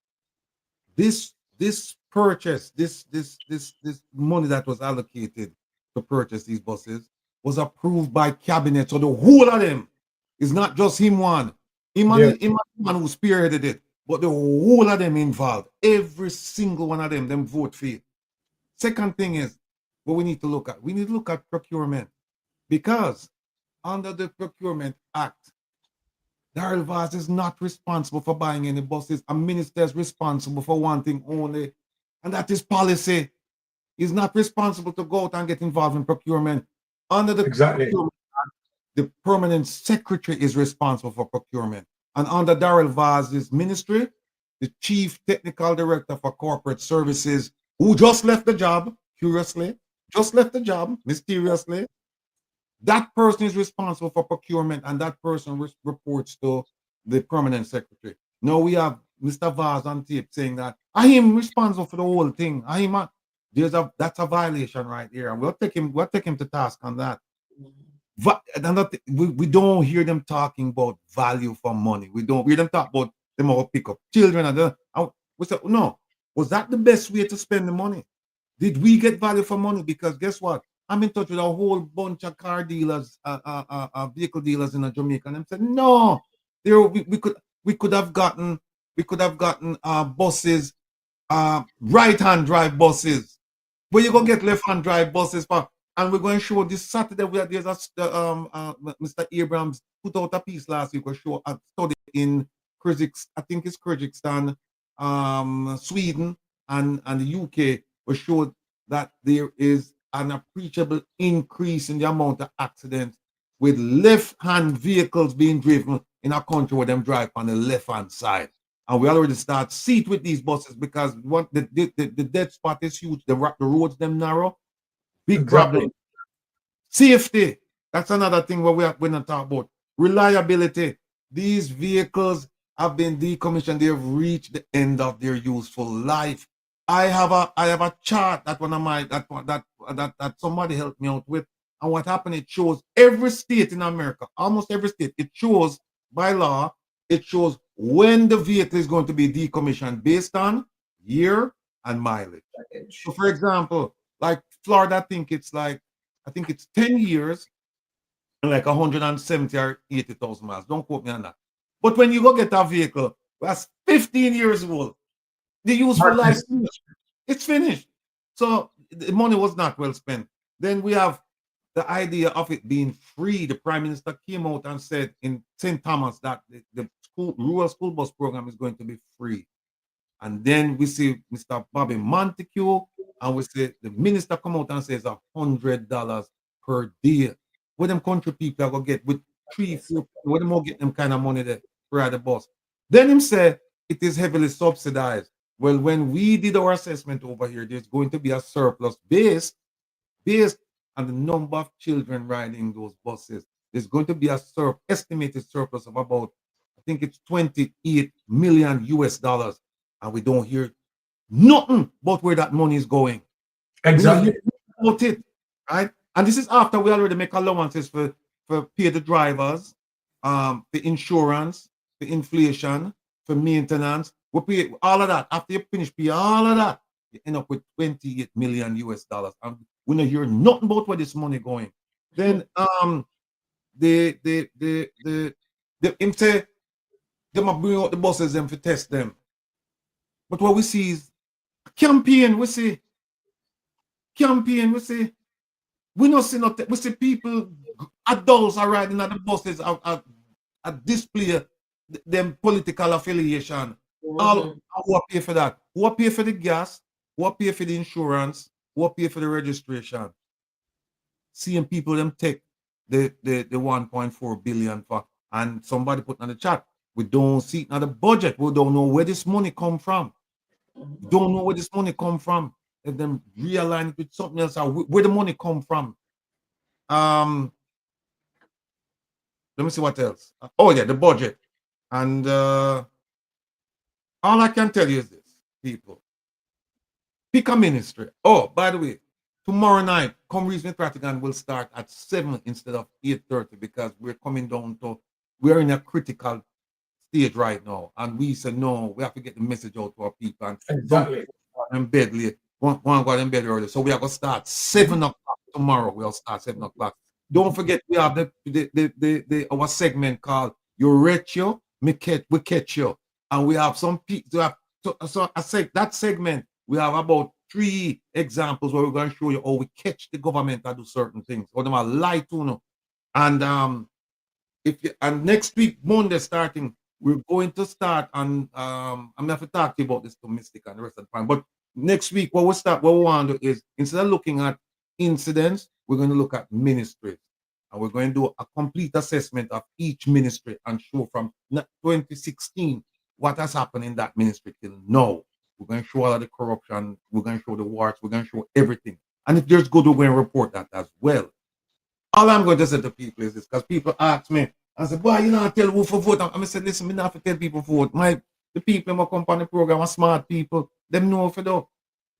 Here's what I'm going to tell you. You'll be hard-pressed to find a ministry where you don't find some corruption in it. And it has been said that corruption is the blight on our attempt to develop Jamaica. I forget the number, the amount of dollars that it's costing us every year. I do know that we dropped 4 points last year on the corruption index, and I anticipate that we will drop even further. All I'm going to tell you in closing, people, is this. You want to know who to vote for? Vote against corruption. Vote against corruption. You don't need nothing more from me.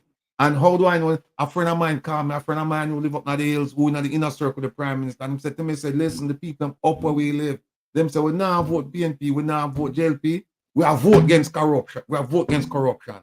And as far as I'm concerned, from 2016 till now, there's only one party that commit corruption. There's only one, because under the Westminster system, first across the line, you will run the whole show.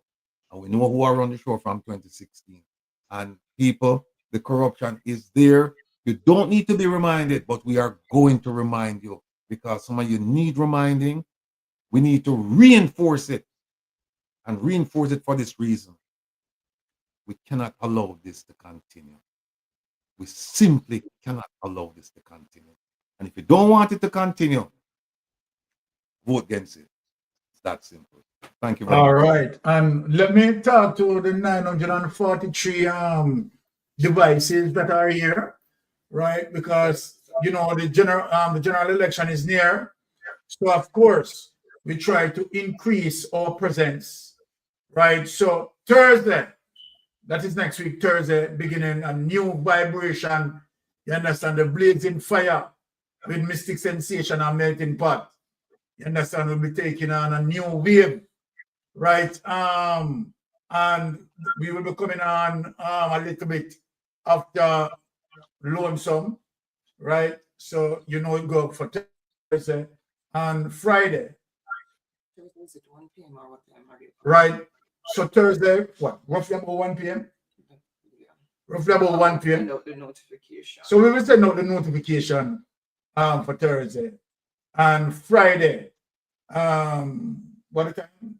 About 1 p.m. as well. About 1 p.m. As well as the show in the evening. So you're gonna get Mystic Sensation in the afternoon on Thursday. Then you'll be on the Titans. And then on Friday we're gonna have 2 shows, one in the afternoon and one in the evening. All right. So we have to increase the present because the momentum, right? And we are in the space to make sure that we put the X beside the head. You know, so Ratigan, not that specific, you know. But let me get over the bridge. Ladies and gentlemen, everybody who will listen to me, what Mystic Sensation has said, put the X beside the head, nowhere else. And if you say, okay, all right, you're going to vote out corruption, then beside the head if you go.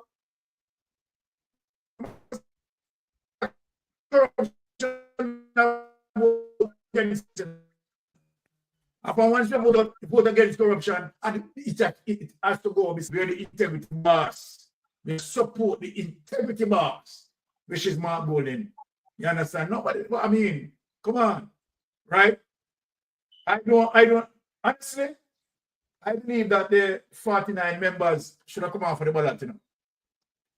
So let me just say that loud and clear, putting the X beside the head, and let me just have wifey, right? Just close us out. Wifey.